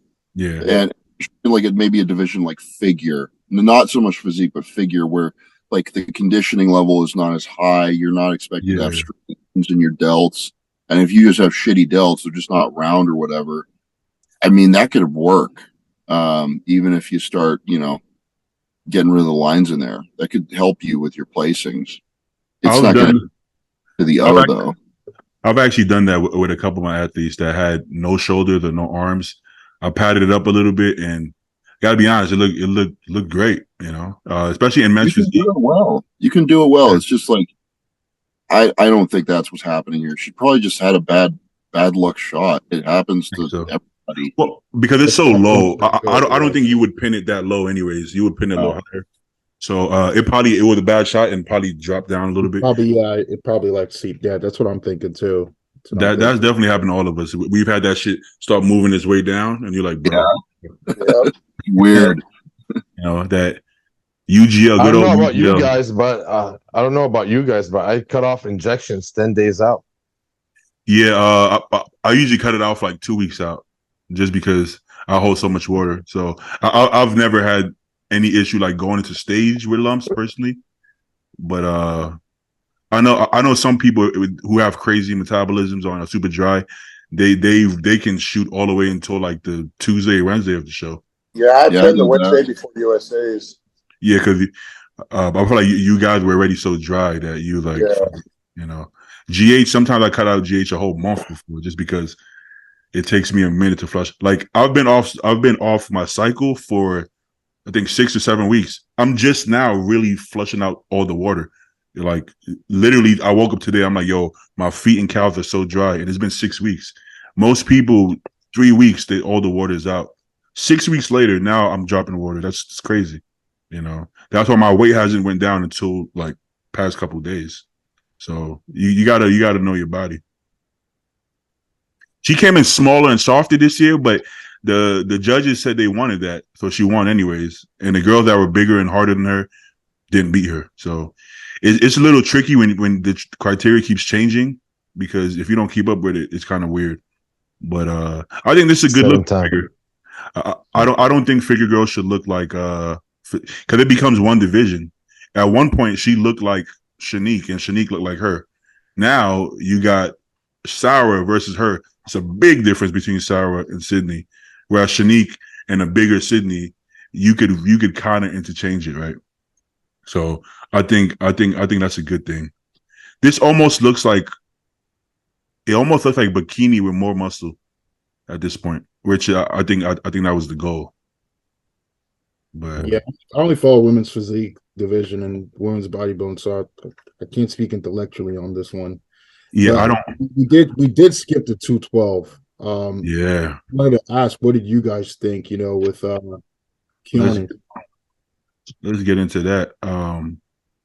This is honestly, I had Sean winning. He was harder. He was a lot more muscular, and the other guy has a better shape. But when it comes to Olympia titles, like I think priority goes to conditioning, and obviously, like Sean doesn't have a bad shape, but doesn't have the prettiest shape either. But I had Sean winning, even though he was sharper last year. But here's the thing, right? Karif Bajo has more muscle than all of them. Look at this lineup. So if we talk about just muscle size, muscularity, Karif is bigger than both of them. Keon, I don't think his quads match his front. Like his quads are not as big. Yeah, exactly. Sean has a sweeper quads. Yeah, but then now if we're talking symmetry, nobody beats Keon in symmetry. So it can't be one thing or the other. It has to be across the board. So if we're going to say he wins muscularity, well, Karif wins muscularity. If we're going to say he has better symmetry, well, Keon has best. So it's like everybody's losing something and giving something. So it's like, is Keon hard enough that his shape and symmetry beats him? I think his shape is so far ahead of him that if he's hard enough in the glutes, I think he's going to win every time. It's like Derek. Derek's shape is so ahead of Hadi that if he's hard enough from the back and hard enough from the front, I think he beats Hadi. So I think I feel like Sean is a superior bodybuilder as far as muscularity and size. Like back in the day, I feel like they used to judge it strictly muscularity and condition. But it looks like they're starting to consider shape a little bit more. I think that's why they gave it to Derek. When Derek beat Sean, I thought Sean was harder, fuller, bigger, the whole nine. But I thought Derek was hard enough with his shape, you know. And Keon actually looks more muscular than Derek did in 212. So if Derek beat Sean, then I think Keon has to beat Sean, right? Because Keon is fuller, just as good shape. You know what I'm saying? Keon looks like a better version than Derek's 212.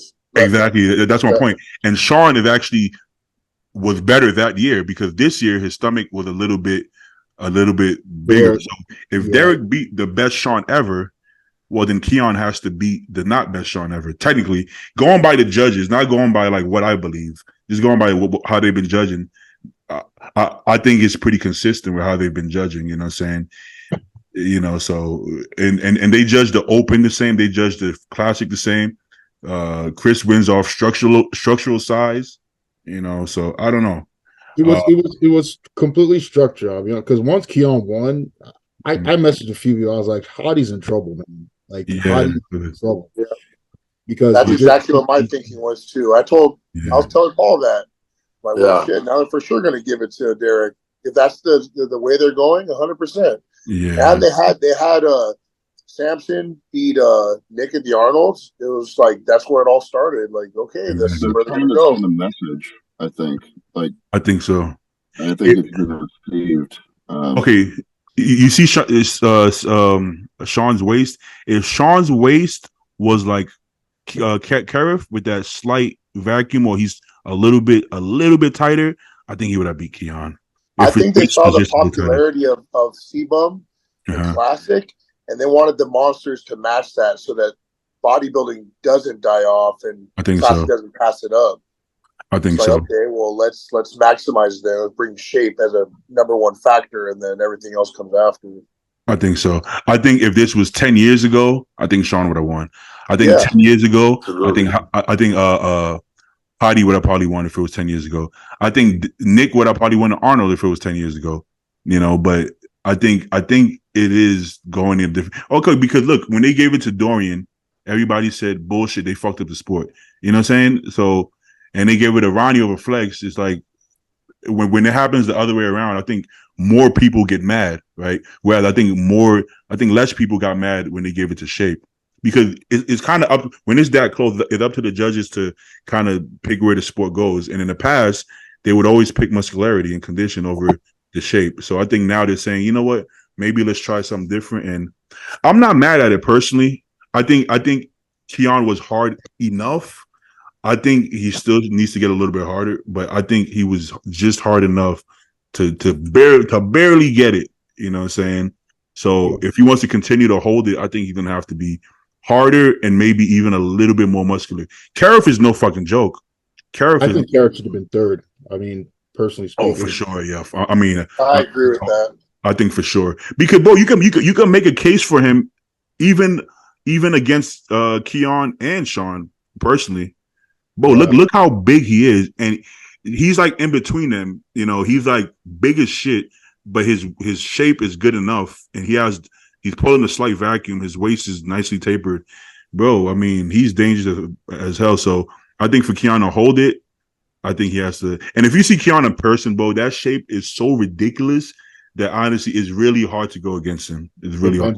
Yeah, you get bamboozled. Yeah. It looks stupid. And he's so wide, like he's insanely wide. So one thing that, I mean, if they're trying to push the sport in that direction, that's fine. I wish they would say something about it out loud instead of just like showing us. It's like reading the stars. Like, what do you want? Why not just tell us? You know, don't try to communicate via placings. But like, you know, I think that's kind of a bummer for guys who like don't have that natural blessing to have like a little waist and super wide shoulders. Because guys like that, yeah, I know. But like, you know, I always love rooting for those guys because, like, you know, they should not be winning bodybuilding shows, but if they're just bigger and way more conditioned, then they worked harder basically and they won. You know, and I like that part of the sport. Yeah. It's not that happen now. It's just, you know, they seem to give more of a pass to like if you got better shape but like worse conditioning, like they're still going to give it to you. That happened a few times this year. I don't think Keon was off. Like Keon was as hard as he's ever been. He looked good. It's but the argument, like, is bodybuilding a sport or pageant, right? If it's a pageant and you have a girl that worked harder than the other girl, but the other girl is cuter than her, the cute girl still wins. You know what I'm saying? So like it's almost like they don't really care if you work harder. Dude. I wouldn't know. I do. I agree. I do agree with Stu though. I mean, I look at someone like Sean to carry that much muscle. He is symmetrical to be that like conditioned. That's what bodybuilding was mainly about, at least open bodybuilding. The pretty stuff was left in the other divisions, This was all about being like a monster. Like Marcus Rule didn't win much because he was like a little too much. Like he had too much going on and the balance wasn't really there. But there was no you still only have the tools at your disposal, which is like get bigger and get more conditioned, right? But it's just, if they're going to give you more of a pass on the conditioning shit, if you're, pretty looking, I'm not a fan of that personally. I agree with that. I think it looks cool, but I think, as far as like people being able to win and shit, that does limit a lot of people. Yeah, I think like Stu, like you said, right? I think where there just needs to be that clarity is just, that communication. Like this is what we want because. Like you said, people are looking at it from place. And so if I know, for example, right, like Zayd's loving this because Zayd's a shape guy, right? Like I'm a shape guy.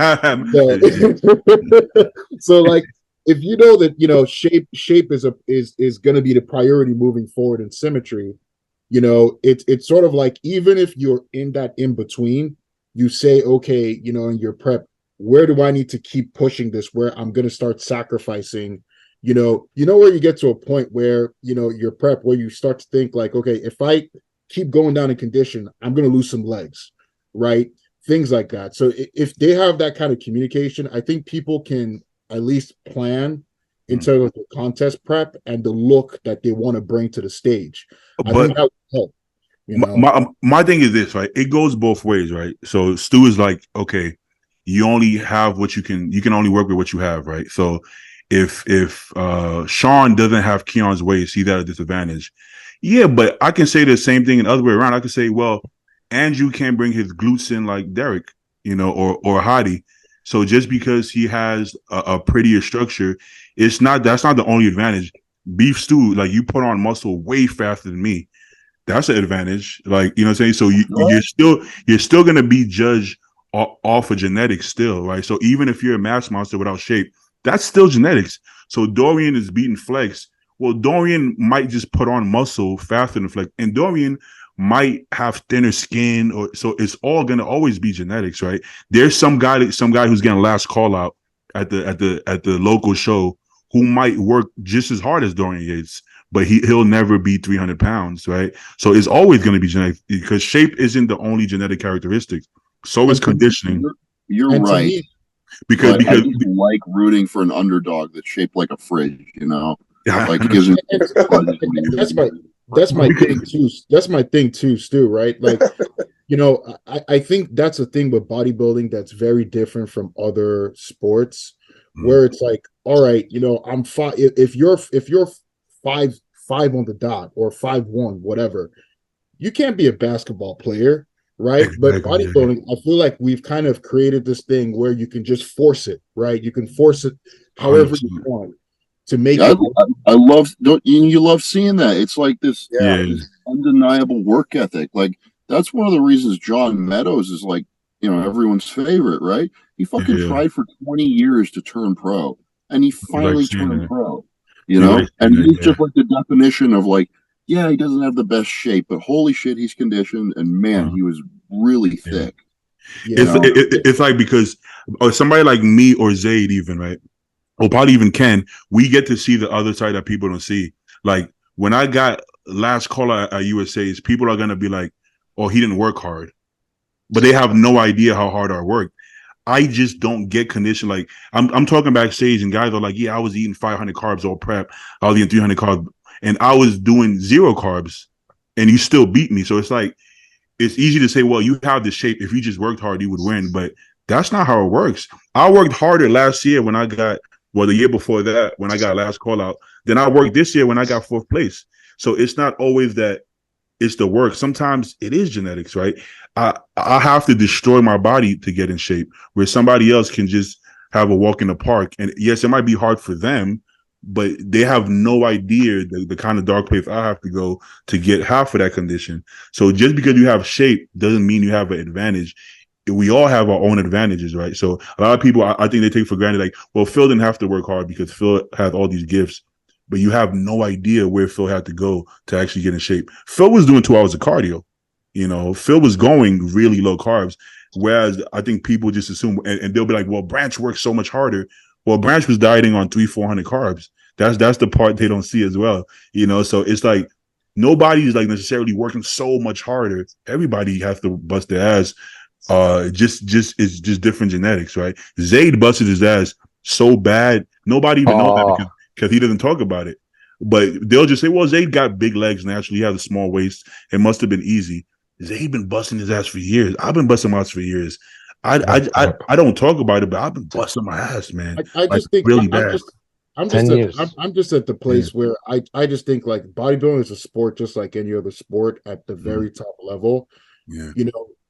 You have to have that component, to be at the top. You can't just force it with copious amounts of food or drugs. I just think that there should still be that core, right? That you see that person, you see that structure, and you say that person, can get to the very top, the very, very, very top of the mountain.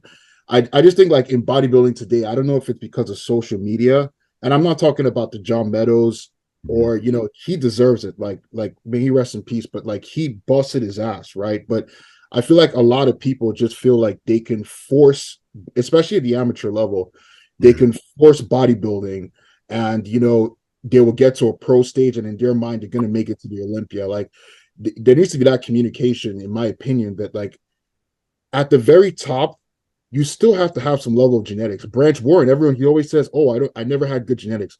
Branch Warren had top tier genetics. Like look at him when he was 20, 25 years old. Team Nationals, dude was a stud. Yeah.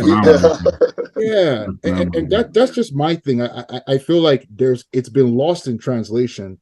And that's why you get some of this stuff that's happening now when people are in uproar that, oh, someone has structure, beat this guy. It's like, that's the way it should have always been from the very beginning. We just kind of lost our way. Yeah.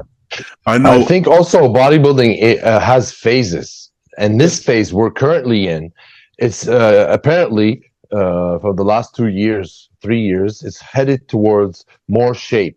Now that we have people that are huge with shape, this is definitely going to be the characteristic of a Mr. Olympia for sure. Big and with shape, like because Samson is a great example. Andrew also, and these tall guys have great shape with a lot of muscularity. So they're combining both. So anyone with a good shape, we say he has a good shape, but they're also fucking huge, so exactly. they have a muscularity and shape. You gotta have all three. When you have that, gotta bring the little fridges back.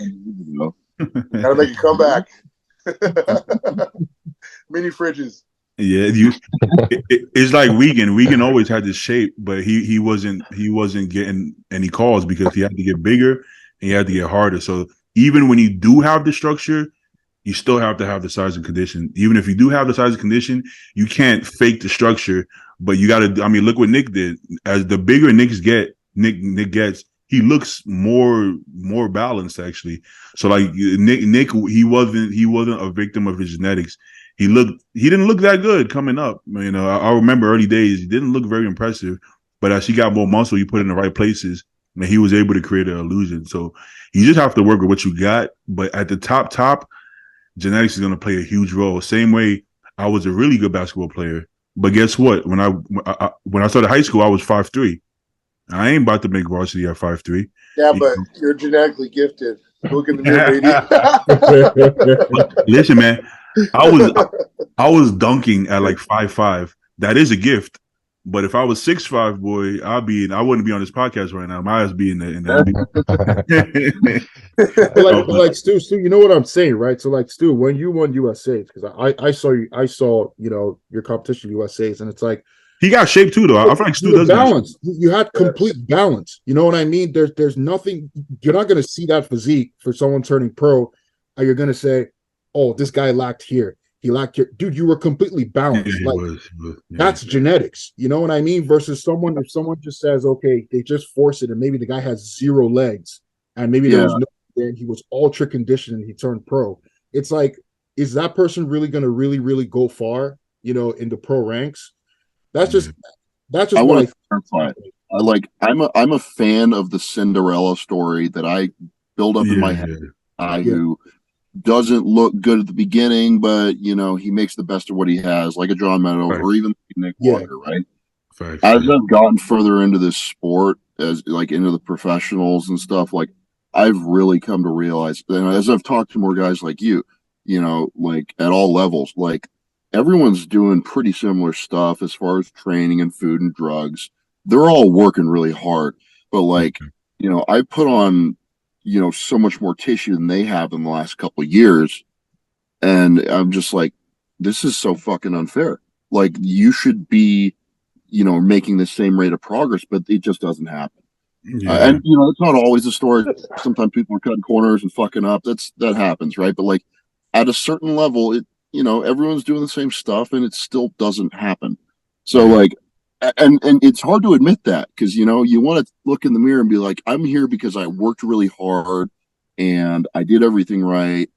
But it's like, so did 9 out of 10 other people, who didn't end up here, and that's hard to admit. It's like. Yeah, okay. This is a bit of a gift, right? But and then of course you got to think to yourself, okay, there's always a bigger fish out there with more gifts or whatever, right? So I gotta have that work ethic to try and beat that guy who is, even luckier, I guess. Yeah. But that's a tough thing to admit. It's like, I got some good cards. Shit, Stu was classic a few years ago. I didn't forget. I didn't forget that, Stu. I didn't know that till recently. Oh, shit. Yeah, my first show, 2017, I was 181 pounds in the classic division. It was like the second year they did it. I was going to do board shorts, actually. I was like, there we go. I don't want to do bodybuilding. I'll go get annihilated. And somebody convinced me to do classic instead, fortunately. But speaking of board shorts, I saved the best for last, baby. We about to cover that men's physique. Hey, Aaron Banks took that like a champ. He smiled. He stayed on stage. Yeah, you're right. He did. He did, man. Let me share this. He looked at his medal like, fuck. No, he actually took that a lot better than I thought. But that we talked about this on one of the podcasts. If life has a way of humbling you. Because man, he was feeling himself, boy. He was feeling himself. You think Steve Weinberger kind of gets off on like smacking people down like that? Like, oh, you thought? Oh, you thought? Oh yeah. No, don't comment on that, Joe. I love Steve. Hey, Steve. He's my bestie in New York, bro. New York, baby. He doesn't give a fuck. He will put you in your place. Yeah, like I'm gonna fuck around and do New York. Watch. Yo, if you guys are all coming, I know Stu said he's doing New York for. If you guys are coming down here, man, we all got to train together. Yeah. What's the best page for bodybuilding without borders? Who's covering the men's physique the best? Oh Jesus! I gotta go to Stu's page for that. Stu's wearing board shorts right now. Ryan, you know what's funny? I've never been a Ryan Terry fan. I never thought he looked that impressive. But once they came out, I did have him winning. I gotta be honest with you. 100%. I agree. Yeah, he looks really nice. Like just the way he's put together, his abs. Nothing's too big or small. Super conditioned. And look at the shorts. Tyler said, bring tighter, higher shorts. He wants to see them teardrops. Now we got a game. Now we got a division. Now you better show them teardrops, boy. Look, why you covering your teardrops for? You better show them shits. Tyler Yeah, was. this was actually exciting to watch for me this year. I Yeah, like watching it. he got some quad sweep. Tyler said they're gonna look at the balance. They're gonna look at your teardrops. They're gonna look at your sweeps. It don't mean they're gonna judge your fucking separation and shit because they can't see that.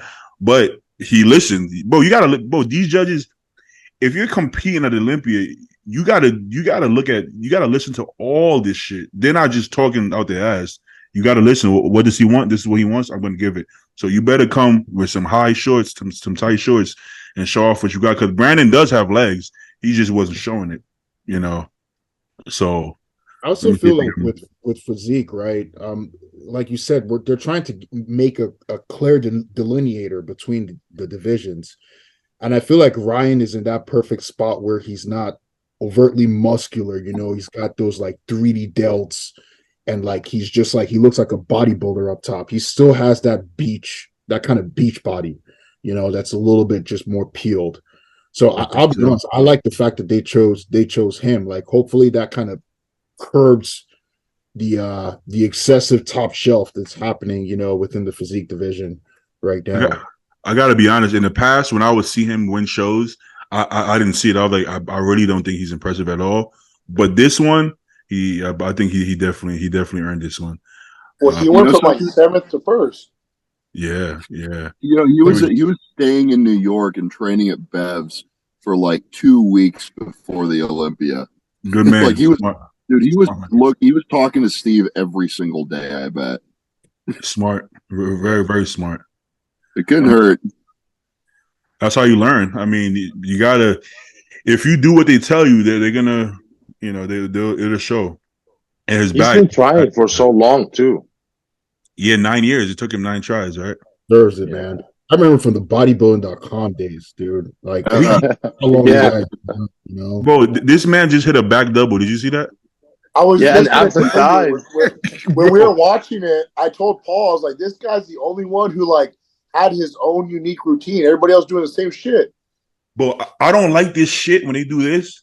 I don't like that shit. When they do the flailing arm, he didn't do that shit. Like, look, he hits a full blown back double and a full blown abs and thighs. That's crazy. That's wild. But yeah, you gotta admit though, like you want to be a bodybuilder. We can tell you're a back double, man. Yeah, no, for sure. But you wouldn't fit in those board shorts. He's been competing since the division first started, right? Like when Steve Cook was still around. Like he was. He was. He's been part of the Mark Anthony. He was one of the pioneers. So it's kind of nice to see that, you know, he finally got one. Look at that back double. Definitely. That's a good one. That's a good back they double. They turned it all sexy with his hands behind his head. I might try that my next show. I'm gonna turn like that. Your hair's in the way, bro. I mean, this is good. This is I kind of like this going for. He got quads and shit, you know, for men's physique at least, you know. I think that's a great look. Jeremy spilled over quite a bit because when he came out, I was like, yeah, I couldn't see his abs. His chest was way too full. I think he definitely overcarved because he was lean. We saw he was lean leading up. He just definitely. But look at his legs. Holy shit! Look at his calves. Yeah, I think he was flat too.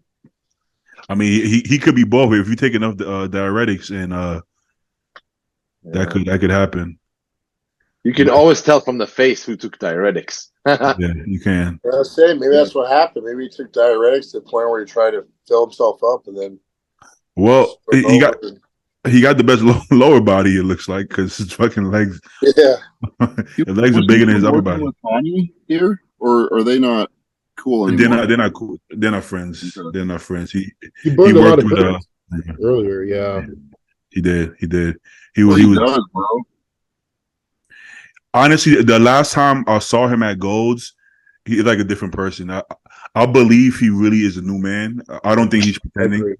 I really like. He seemed very genuine and not. I would see him in the past, and he looked kind of standoffish and kind of, you know, like not very pleasant.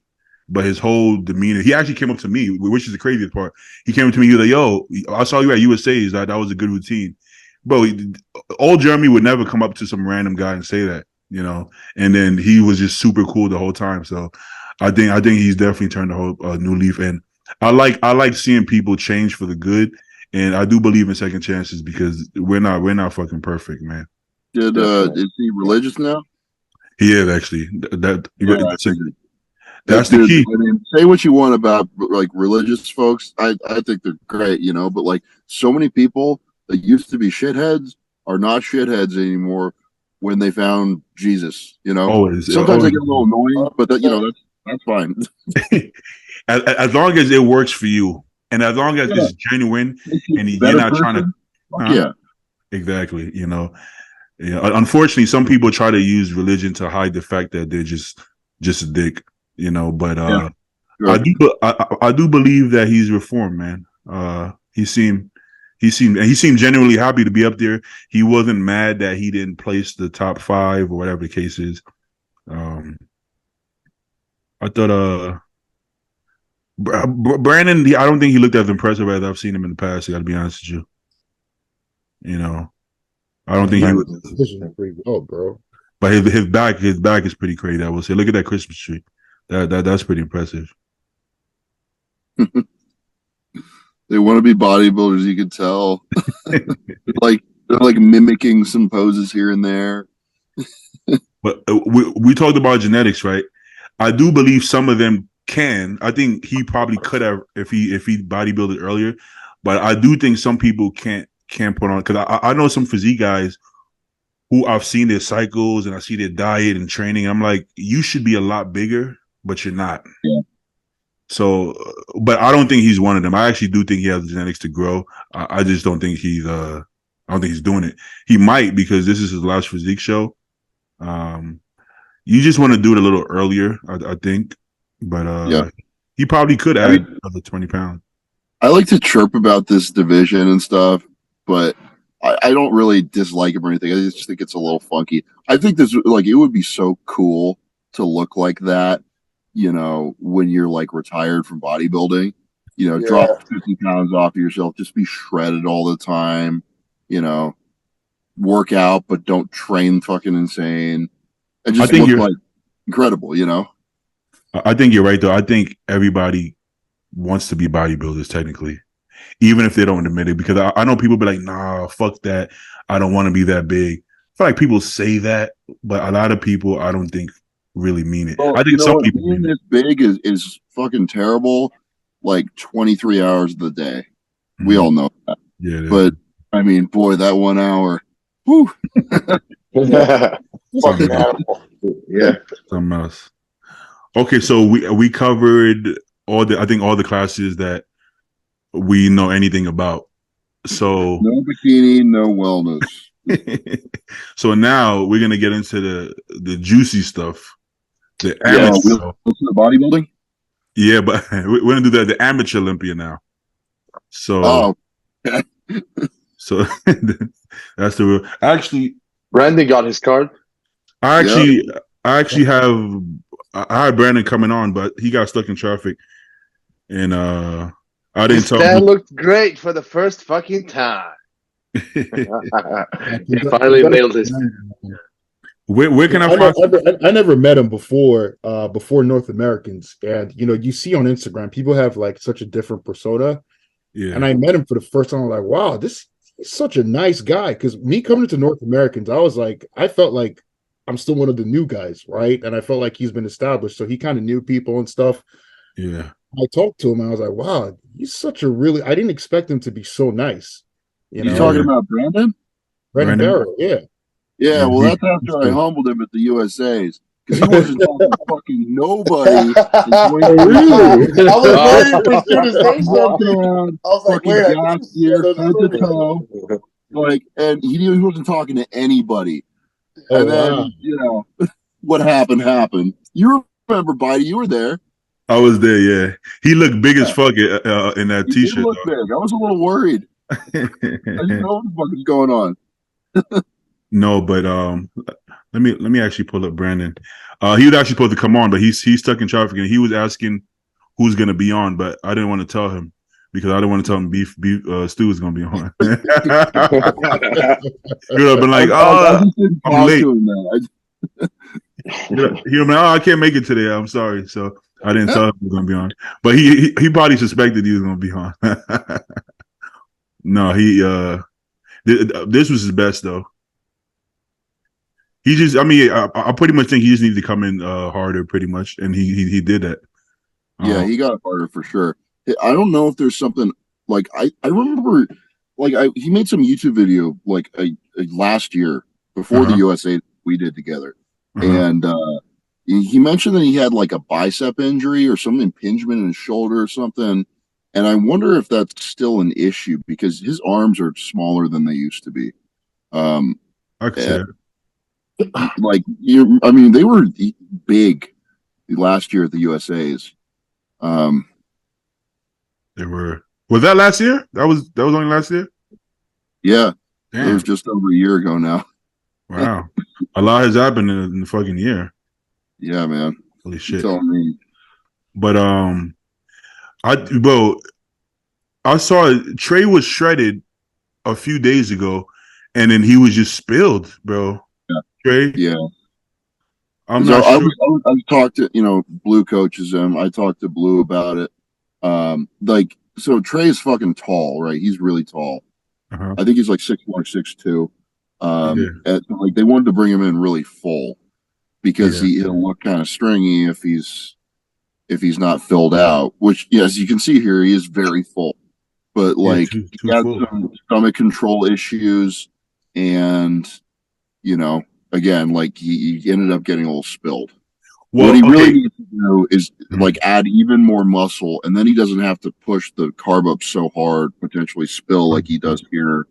What I will say too is his skin texture is weird because even though he's white, right? Even when he's peeled out the bone, he doesn't have that like hardness. He just looks in condition, right? So when he's super full, it looks like he's not in shape at all.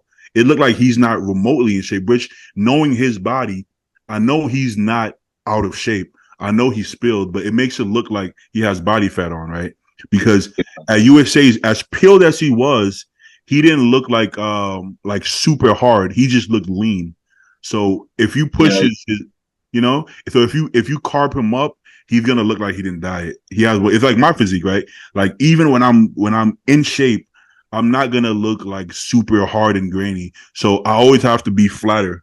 I'm gonna have to be on the flatter side, Yeah, so he just needs more tissue because just like you, he's tall. If he doesn't, and he doesn't have muscle bellies like you, his quads don't pop off like yours do. From the back, he's not as put together as well, right? Yeah. So if if he just has more muscle though, doesn't fill it up quite as much, and stays hurt, then that's kind of the game there. Is he gonna do nationals? I mean, it's only like 4 I don't think so. No, he's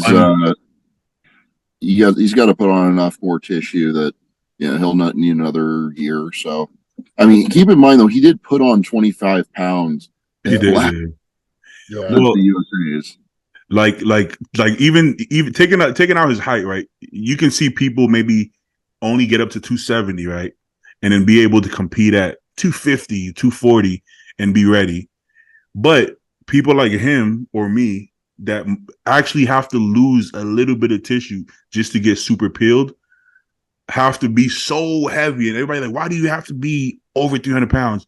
Because unfortunately, I have to put on so much muscle that I could risk losing a lot of muscle fullness and still looking dense enough. So the same for him. Like, well, he was already 300 pounds. How big does he have to get? Bro, he might have to be 330.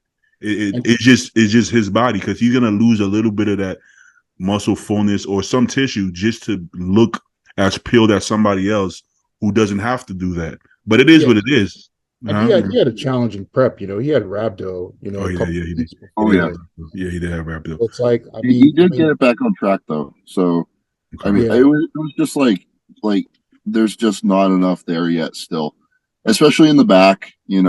Back and hamstrings. He needs more depth there. But if he keeps on making strides, he doesn't need another 25-pound year, obviously. But another 10 pounds on top of that, he's going to be, in the running. So, yeah, he's definitely big enough. I mean, he's a big boy. Trey's a big boy. So, have you ever seen him in person? He's like even bigger.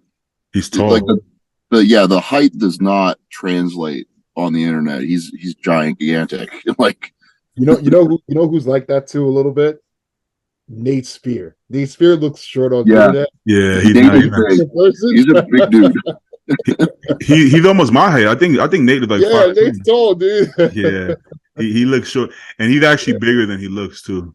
Yeah. So Larry missed his pro card by I think one spot. Yeah, he didn't look bad though. No, he did. I mean, he looked a lot better than he did look in bodybuilding. He was really conditioned, very good condition. Oh, that's gross. Larry. Yeah, he's just gonna need a little more legs. He had to lose some tissue because he had to make two. They thought he was gonna make 242, but he had to make 232. So he had to lose another 10 pounds. Wow. And when that happens, like a week out, they had to cut his sodium. Once you start cutting sodium, things get a little rough. So he definitely lost some fullness. But he missed it with one spot. So I think he's gonna get this pro card, but he's gonna have to shave his underarms. He's gonna have to shave his armpits. You know, you have to do that for sure. I don't know why he didn't shave his armpits, but I'm gonna have to tell him to shave his armpits. He doesn't go to the zoo anymore, but if I've seen all kinds of dudes at USA's, they don't shave their backs or lats. Yeah, when you're standing behind them, you're like, oh my fucking god, you showing up to a national show like that? Well, you're hairy, right? You're pretty hairy. Super fucking hairy, my friend. If I don't shave, I look like a carpet. Yeah. Yeah. Magic carpet right here. Some of these guys don't have girlfriends. Right? They're in their hotel room alone. They're like, yo, who the fuck is gonna shave my back? And nobody comes through. So unfortunately, I used to be in that position. I used to pay $30 to the janitor in the gym where I worked out to shave my back. This guy, because I had nobody. And he said $3. Well, give him $20. Give him $10, $20. You gave him $3. Damn. Yo, anyone that rewatches this podcast, that's what it means when you're about that life. Okay, he said $30. That's passion, baby. Well, he gave the janitor that's next level shit. You know, you're hardcore. You're a hardcore guy, Zane. You got to do what you got to do, man. You know, I would have asked a friend myself, but but you got to keep in mind, like every friend is not going to do that for you, man. You know, you got Paul. Paul is gonna look out for you, but everybody don't got a Paul, bro. Everybody don't got a Paul. You know, some friends they ain't gonna shave your back. I mean, I gotta be honest. It depends. If I'm at the show supporting you, I might come up and shave your back. You know what I'm saying? But if you call me, my sister helped shave my back. Oh, okay. I think my sister will help me. But if you call me from home and I gotta drive to Anaheim to shave your back, I don't know about that one, bro. Well, he liked it because it was bi-weekly. So okay. Let me see. This guy won. His legs.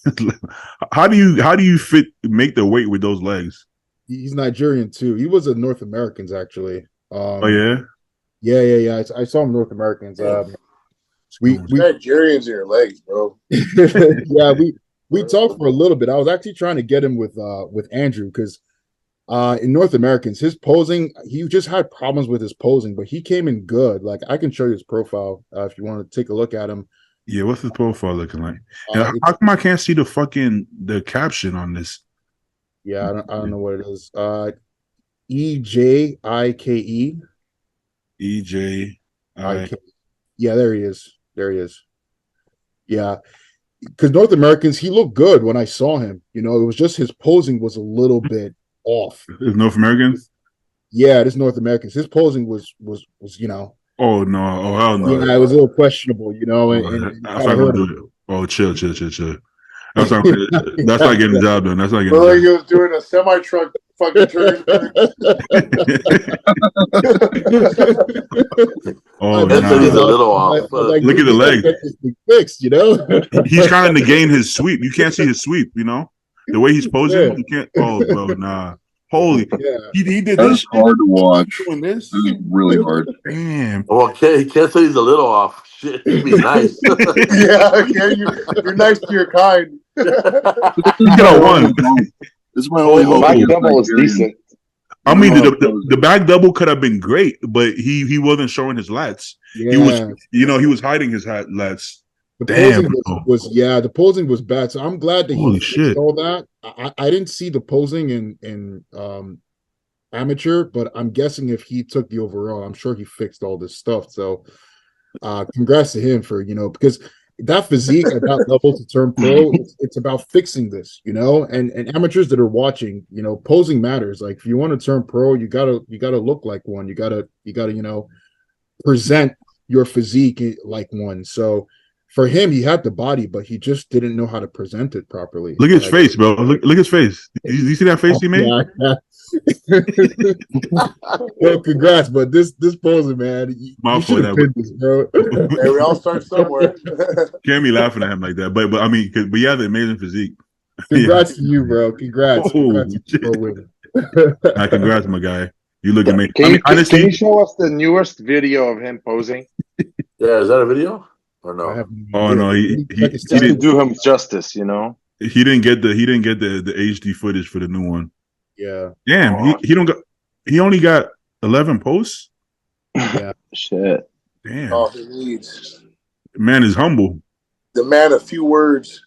Yeah, man is humble as hell. But I mean, he got an amazing physique, man. Did he get a posing coach? And look at that side chest. That looks so much better in that picture. Yeah, that looks a lot better. Yeah, maybe go to he started working with I forget her name. He's working with like 2 people, but he got a posing coach, and like it seems like they fixed everything from the ground up. So props to him. And sharp. Props to him. I can't pull off a suit like that. The man is sharp over here, man. These Nigerians is different, bro. That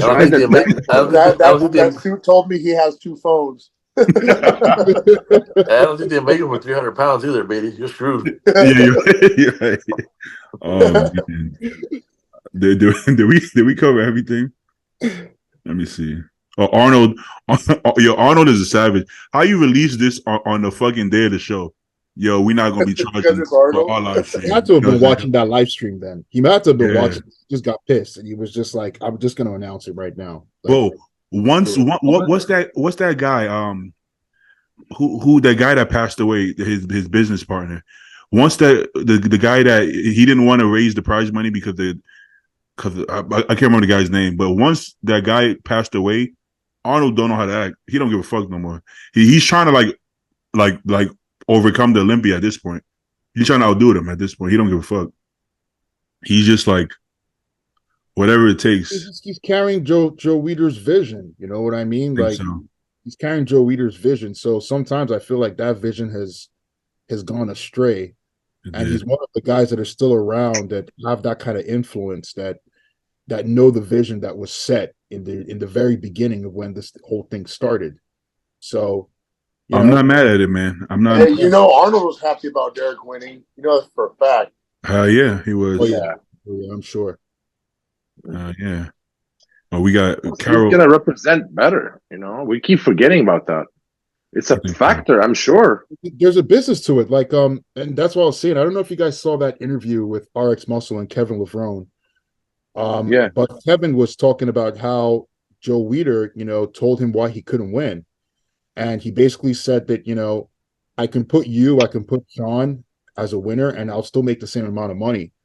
But if we put Dorian, Dorian brings us to a completely new market. At that point they hadn't. The IFBB was still kind of US based only. Yeah. Break away. So there are, as much as people don't want to admit it and they think that the stage is just all that matters, there is a business side. There's a business side to this that has to make sense as well. Well, they wanted a Jay Cutler again. And I mean, Phil couldn't do it because there was a certain, I guess people thought he was arrogant, so they didn't love Phil like they loved Jay. Brandon couldn't do it because he won during that COVID time. Yeah. Rami couldn't do it because he's in fucking Egypt. Hadi wasn't going to do it because motherfucker can't see or hear. And so Derek's definitely going to be the man to do it and carry the torch for quite some time. Yeah, man. Man, you know what? I kind of feel. I kind of feel. So mean. I kind of feel bad for Brandon because I feel like Brandon wanted to try, but he can't do much, you know. But I think Derek's gonna be next level. But Derek even like he's posting on YouTube damn near every day. You know, even like Brandon didn't do that. You know, I don't know He's if gonna be the any C-bum. He's yeah, gonna be the C-bum of Open. he will be. He Yeah, will bro. be. We've never seen an Olympian even have a open Olympian have like a successful YouTube channel. Phil tried it for like a couple months, and then he got mad because everybody kept saying his form is bad. So he started posting. Remember? Wait, who did he say? Phil Heath. He started a YouTube and he was posting his workouts, like daily workouts. It had to be maybe 2014, maybe something like that. And then everybody kept saying, "Yo, half reps. You don't know how to work out." Oh. And then he got mad. And then Shit. I really. And then Brad feel Warren hit him up. You're like, "It's okay, bro." You Man, when I look at Phil Heath's career, man, I feel like the biggest mistake he made was doing that Generation Iron movie. Yeah. Oh yeah, he portrayed himself terribly. Everything changed. did. Everyone loved him, and when that movie came out, That was he it. just became the villain. You know, but it's nice to see now. You know, he was at the Olympia, and I was looking at, I was like, damn, like 5 years ago, people just couldn't wait to get rid of Phil. And now, like seeing him, like, you know, they're giving him all these like positions in the Olympia to, you know, commentary and all this stuff. It's nice to see that like the community is embracing him again, because when he was winning and he was so dominant, people hated him so much that they were just looking for excuses to say that he lost. You know, like you look at 2013 against Kai Green, it wasn't close, man. I watched that footage again. It wasn't close, but I remember 100%. back then, people were like, "Oh, Kai won, like he got robbed," you know. So, I mean, that's just the fandom. I think it's gonna happen to Derek too. Like the way I see it, the first time you win, everyone loves you. The second time, it's like, okay, it's not a fluke. Yeah. By the third time, people just want to see you gone. Like, Yeah. that's just the way it Bro, goes. I was having a conversation with my girl about C-Bum. We all love C-Bum. We all want to see him win, but it's like, okay, but it's pretty exciting to see a champ like that go down too. Yeah. Like, it's not we don't like him. That's the excitement of the sport. It's like, oh shit, he finally lost kind of thing. Yeah. Bro, like literally. Like, you can't make him a villain though. Like Chris Bumstead is such a nice guy. Yeah. And he's so universally loved that I don't think anyone's rooting for him to lose besides like the country of Brazil. That's about it. But like what they're doing now, they keep zooming in on shit. Like, look at his quads. Why is his quad sweep like that? Yeah, they're like, look at his chest. Why is there indent? Like everybody, when he posts anything, instead of them saying like, "Yo, this looks incredible," they're looking for why he can't win. So they're looking at his bicep. Wait, why is his bicep short? Bro, his bicep always been short, and he tore his bicep. What the fuck do you expect? Like, yeah. So also, I mean, anything with Chris Bumstead's name in it gets shitloads of clicks. Yeah. I mean, that's a pretty easy way to farm views. All we need to train with you. Yeah, right. But it's like, we'll let him lead the workout. A classic workout with open pros. No, but it's like nobody can even come up with a reason to hate him. They're just gonna try to pick him apart. But still, I don't think I've seen anybody say he lost besides Brazil. Yeah, so that's about it. But let's go over the predictions. Let's see who was the closest. Actually, See, I'm not doing We this. didn't do an on purpose update now, after but Nick. I actually got a bail. Oh yeah, go ahead, Stu. You good? You good? No, I'm not skipping out right now because I want to avoid being proven wrong on the predictions. I'm sure they're fucked up, but like I actually have to go right now. So. No, of course. Thanks for stopping by, Stu. You already know. Thank you for having me, gentlemen. See you later, my friend. Later. All right, how we going, guys? Bye. Yeah, Bye. Maybe now we could get Brandon on and stuff. But I guess we got to take out Nick though, so that kind of fucks it up. Yeah, I was just saying it's not an updated list, so it's not really going to count. Okay, we basically we all had Derek winning. Yeah. There you go. We all had Everybody had Hadi second besides me. I had Samson I second. had after Nick pulled out, I had Haji second. Yeah. Yeah, wait, let me see what you I had. had Derek, Nick, Haji originally. You did have Derek, Nick, Hadi. You thought, Hadi goes up, and then Samson. Yeah, and then Crizzo. But Brandon. Yeah, I think we all left Brandon out, honestly. Nope, Adam in fifth. Joe, you had him at fifth, and then Nick pulled out, so that would make him fourth. Yeah. So Nick, Joe is the he has the. I think I had Brandon at 4. Huh? Yeah, I had Brandon at 4. Let me see. 4 or 5 were swapped on me. You did, yeah. You had so you were right. So you had Derek, Hadi, Samson, Brandon, and you had Nick at fifth. Yeah, and he didn't do the show. So Joe, both of you. I mean, but Paul technically was closer because Joe wins because of technicality, and Paul wins because he had the top 4. Like on the money. Yeah, I had top 3 right if you take Nick out. But that's still technicality. I mean, but then we don't know where he would have placed if he did it neither. Hey, this is like Hadi inching forward, bro. I'm just trying to win, dog. Yeah. You see, like you can't really pick a winner if Nick didn't show up because we can't go off technicality. So technically, without technicality, Paul was right. But then if Nick did it, Nick probably would have beat Samson. So it's like you can't really pick a winner, which is all good. It was a freak accident, but I'm gonna still give it to Paul. It's so fucking scary what happened to him, dude. Like, I wouldn't wish it on my worst enemy, to be honest. It looked really fucking severe. And I mean, it really does. Yeah, can't even walk. Huh? Yeah. He was in a wheelchair. Yeah. Did you see the interview? He said he was standing up. He literally went to stand up. He was training. I think he could stand, but I think it's the walking. Like he can't actually walk. No, I'm saying the initial injury, like when he tore it. Oh, yeah. He said he was training sitting down on the bench.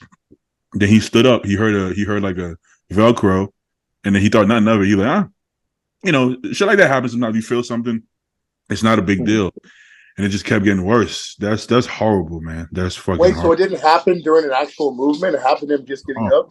Just getting up. That's fucked. Oh fuck! That's even more freakier. Yeah, but you gotta think about somebody like Nick. Is probably never going to get injured training because his body is so used to those movements. That's why I was so confused. I was like, he doesn't train stupid. No, I mean he's super strong, but he never trains heavy, and his form is so perfect. I don't think he could ever get, and his body's already used to those movements, for the last 15, 20 years. So I don't think he would get injured lifting. That means it was literally like a rope on its final thread. That's all that was then. Hanging on. Yeah. So. And he's probably dehydrated. Yeah. Very dehydrated. But one thing I learned from injuries is it usually, for bodybuilders at least, it usually never happens when you thought it happened. It was already on its way out. It was already hanging on because you're not going to tear your hamstring standing up if it's a perfect hamstring. That means it was already barely on there. Barely. Yeah. Excellent analysis. Yes. Yeah. Tough, but I mean, it's like you almost wish like if it was going to tear anyway, you're thinking like, man, why don't you tear like the day after my Olympia? Why does it have to happen right here, right before the week before?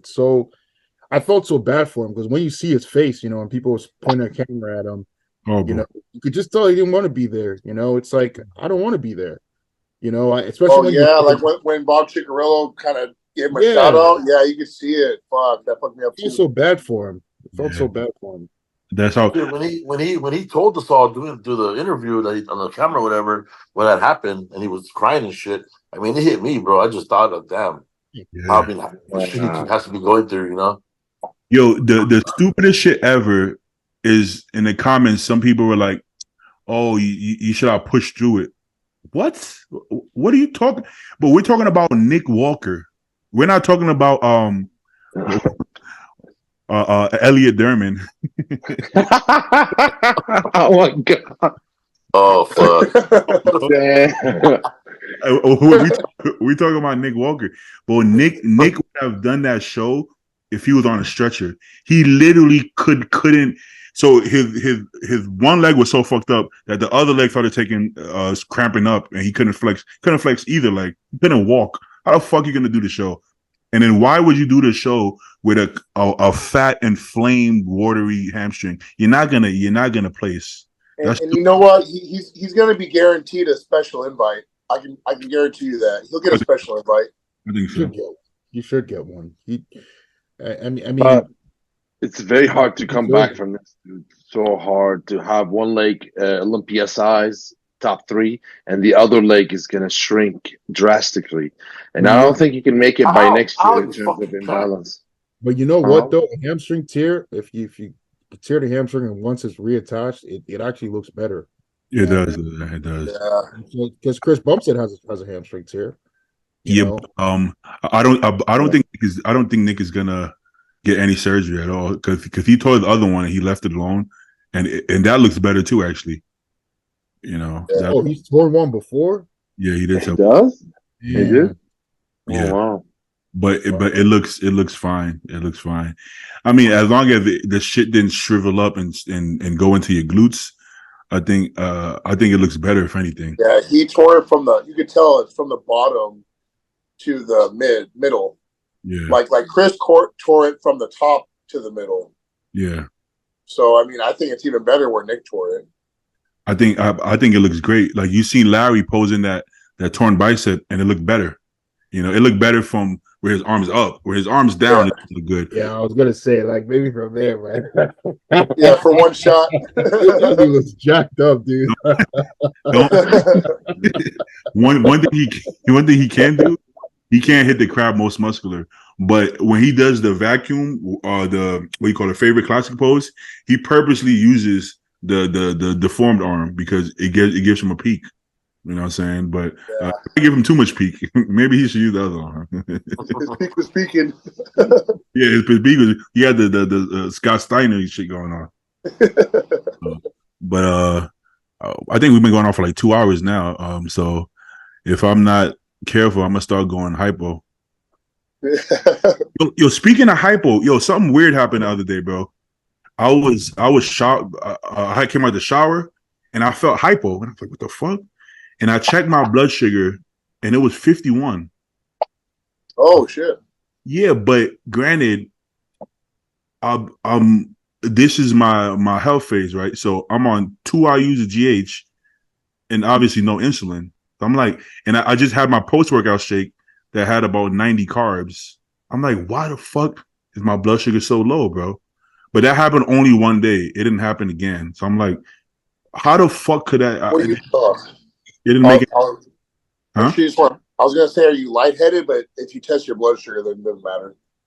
Yeah, I mean, I felt like how you would feel if you started going hypo. Not lightheaded, but you feel a little spacey, a little confused. And I was like, my blood sugar, but 51, like midday after a shake, is crazy. That's weird. So that happened to me when I was doing the slant. I told Paul, like, I had my post workout, my mid carbs and everything, my entry carb. Yeah. I waited like 2 hours before my next meal, which was a little bit longer than usual. And as I was putting the meal down, my head was like, I was like, holy shit. I was like that makes more sense, right? But if you're on GH and no Slin, technically your blood sugar should be higher because it makes you insulin resistant. So if anything, my blood sugar should have been high, not low.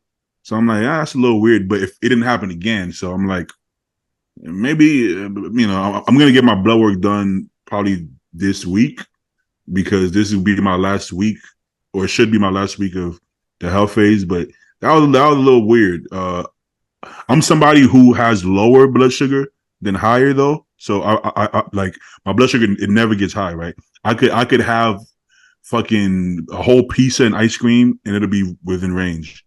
So I'm already aware I'm somebody who doesn't have, high blood sugar. So maybe it's just a genetic thing. But I thought maybe you worked out really hard that day. That could happen. Yeah, I do. Yeah, so I can see that, and I'm also a big guy, man. So I don't eat as much food or need as much food as I look visually, right? Most guys my size are probably eating 1,000 grams of carbs, and I'm at like 500. So it could just be my size, or I don't know. But I'll probably ask Compton. I'm like, yo, you ever seen some shit like that? You know what? Some shit has happened to me in the past too. Like if I drink my shake after I work out, and if I don't eat for like 2-3 hours, then my body's calling it. I do get that way. You get all hot and sweaty and shit. It's weird, so, right? That has happened to me. I think maybe when your metabolism is on fire, shit like that happens. Possibly, yeah. But that's way better than having high blood sugar, right? Like I'll take that rather than all day long. Yeah, you don't want that. All right, apple pie filling, brother. Right? Just couple cans will do the job. How's that? How you doing on the rebound? How that rebound going? Me? It's done pretty much. I'm in the health phase still. Not using. I was saying, Paul. Oh, it's good, bro. It's good. Probably about 6,000 calories. Damn. I weighed in today. I was 270, 275. I checked in, and he doesn't want to. I guess I'm probably going to tap out around 280 because I don't want you to get too heavy. Since you're going to do the cow or whatever. He's also going to tap you out. So when you start prep, you're not too heavy. Prep starts like 20 weeks out. Yeah, I'm gonna talk to him. I think what I want to do is, since I'll probably drop a little weight before we start prep at 20 weeks out. I probably want to do like a 4 or 5 week, like small bulk. Yeah. Get my weight back into a prep. You know what I mean? It's like a 15-week prep, 16-week prep. Okay, makes sense. And then, how about you, Ken? What you got going on? You still in your health phase? Yeah, I'm still healthy. I sent some shots. I'm still hovering around 250 right now. So I don't think we're gonna fully go into like a full off season until post holiday period, and then we've got like almost like 10 months to put on some size. Because I think for me, stage wise, I just need another extra like maybe 7 to 10. Yeah, and I competitive in there. I mean, damn, if Antonio came in at 216, like I got hope. So shit, man.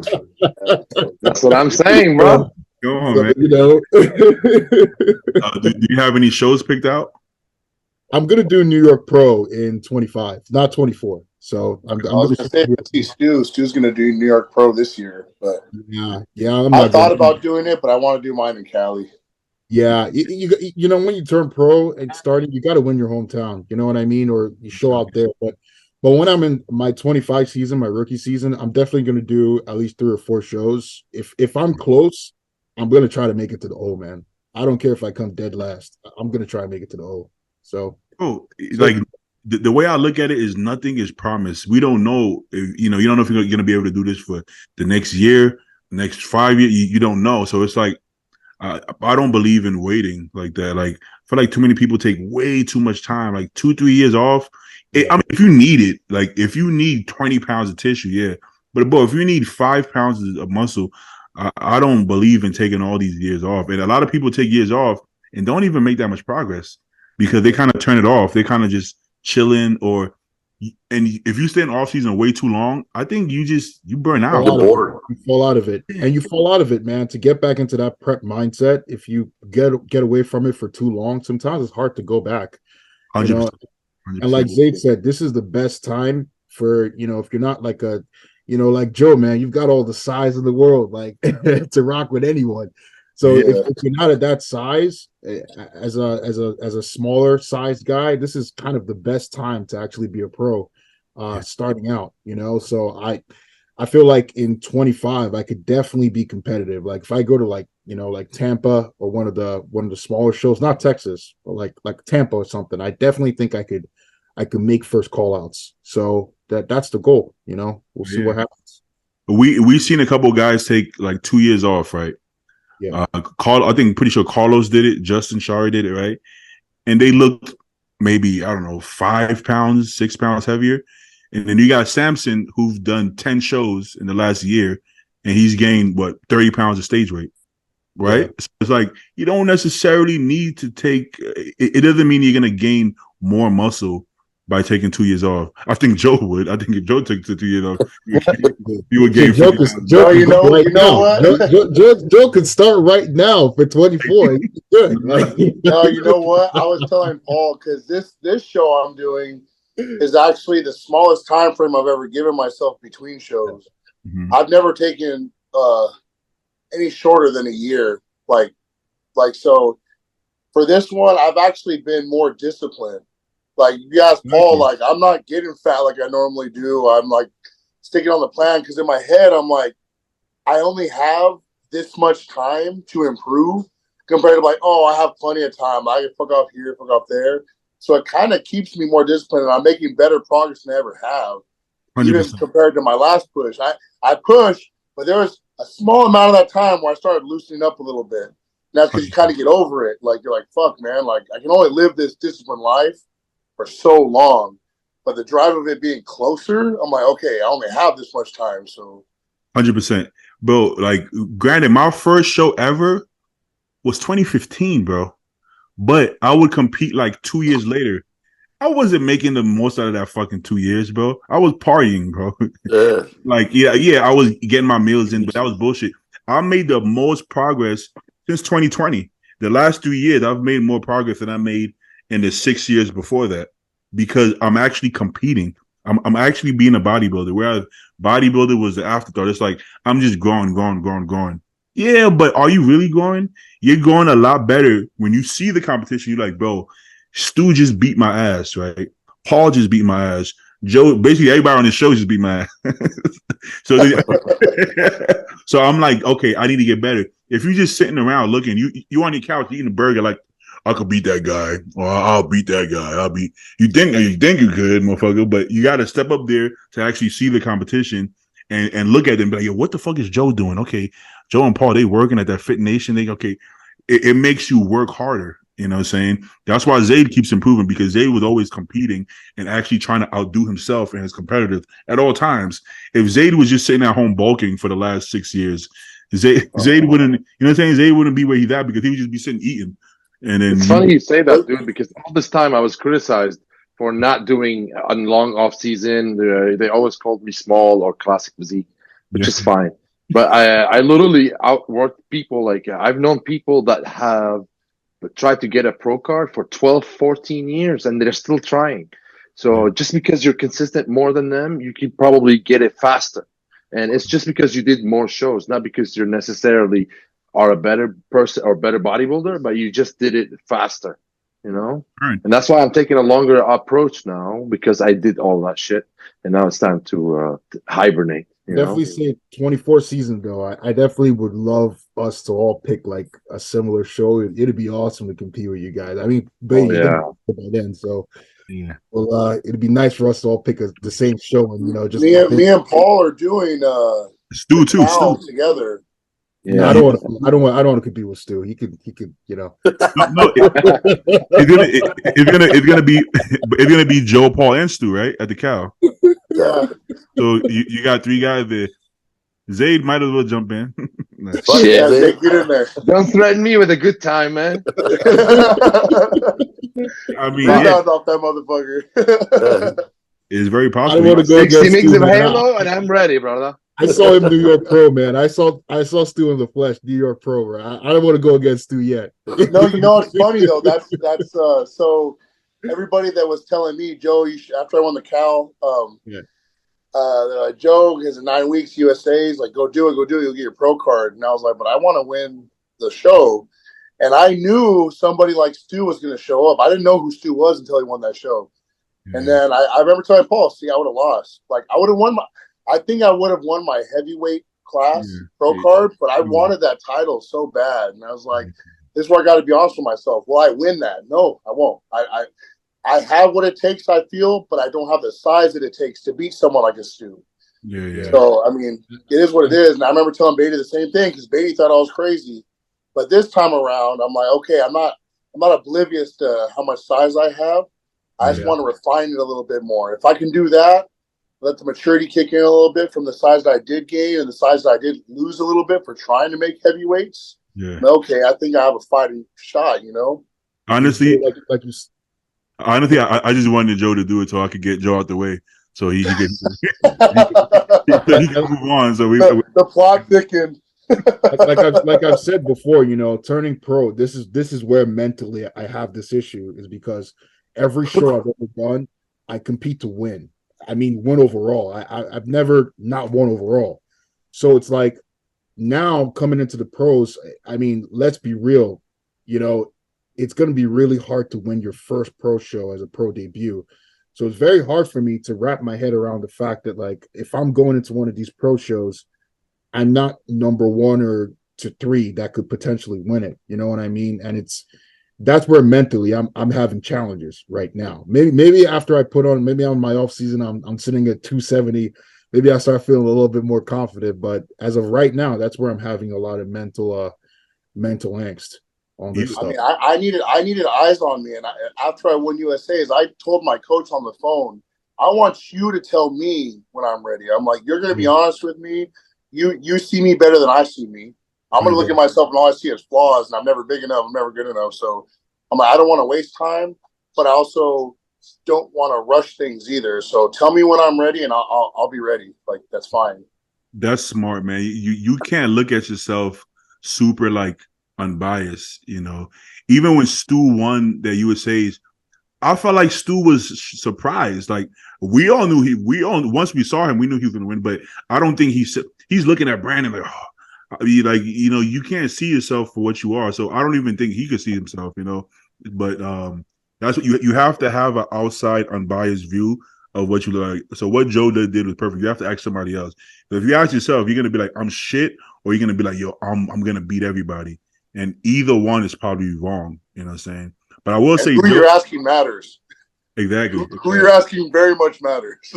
Don't ask no yes man, because some people, bro, they'll tell you you're the best in the world. You're gonna be Mr. Olympia next year. You don't want to hear that shit, you know. Don't ask your mom. No. One of my clients literally told me that the other day. He wants to jump in this show earlier than usual. He was like, bro, this is my best ever. Even my girl said so. I said, what? Yo, I'm like, what you want your girl to say? What the fuck you want her to say? Oh, this is not it. I'm like, bro, let me decide if this is your best ever. You know what I'm saying? But I also will say that gap between Stu and Joe, that gap is closing up. I gotta be honest. Joe I was gonna ask you, Joe, do you think your package from USA's beats his package from USA's when he won? Then you know? Oh, this is getting thick. That's a good one. If I'm being completely honest, yeah, 100%. All respect to Stu. I do as far as conditioning. I still think he outsized me, but I think on some of my shots, like my side chest, my back double, I think I would have had him, but by a small margin. That's actually like a very honest answer. You definitely did have him on condition, like the glutes, the hamstrings, and he was definitely bigger. Yeah. So that's actually very, very fair. Who would win?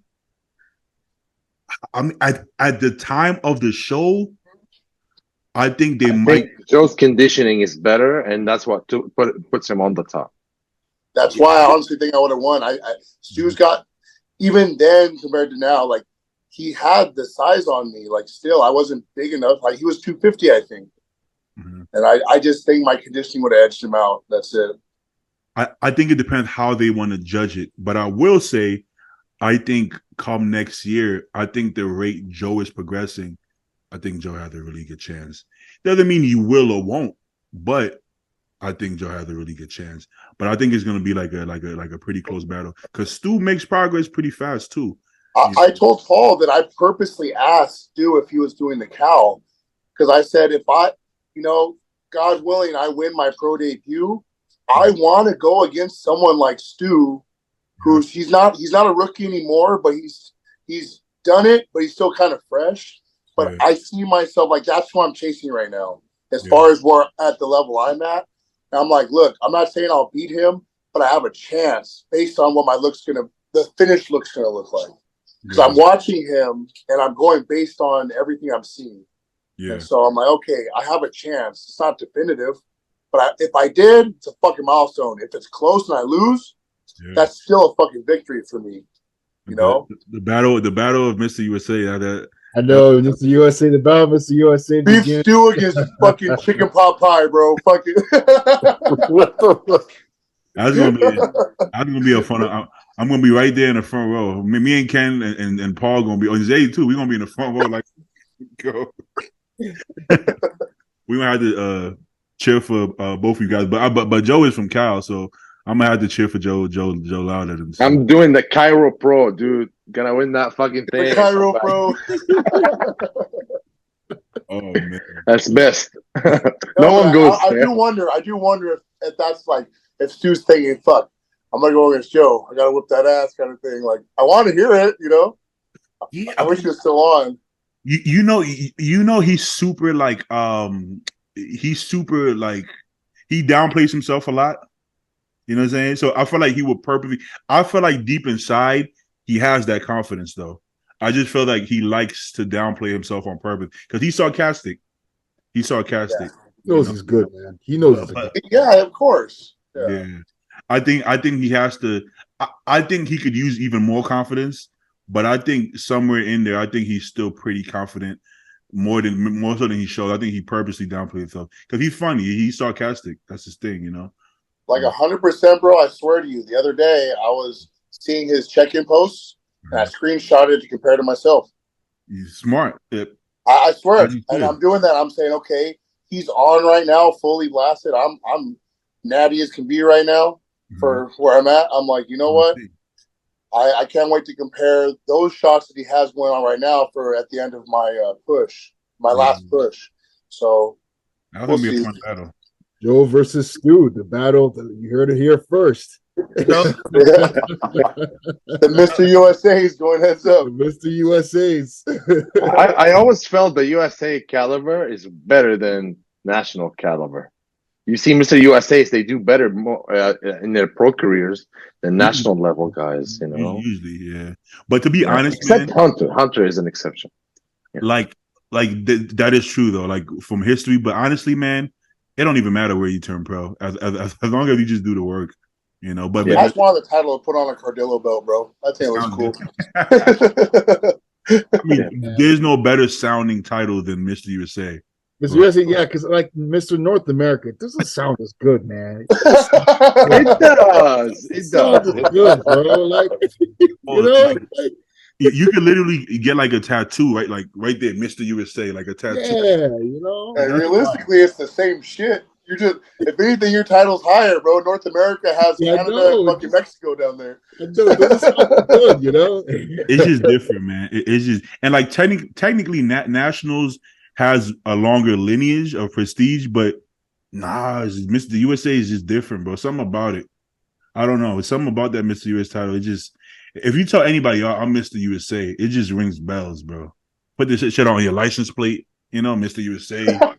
I've been tatted on my left ass cheek. Yeah, you know what I'm saying? It just sounds, oh, you know who I am? You pull up to Cheesecake Factory, but yo, I'm Mr. USA. You know, it's just different, man. It's just different. But blue, baby. Let me get this food in before my blood sugar go to 50.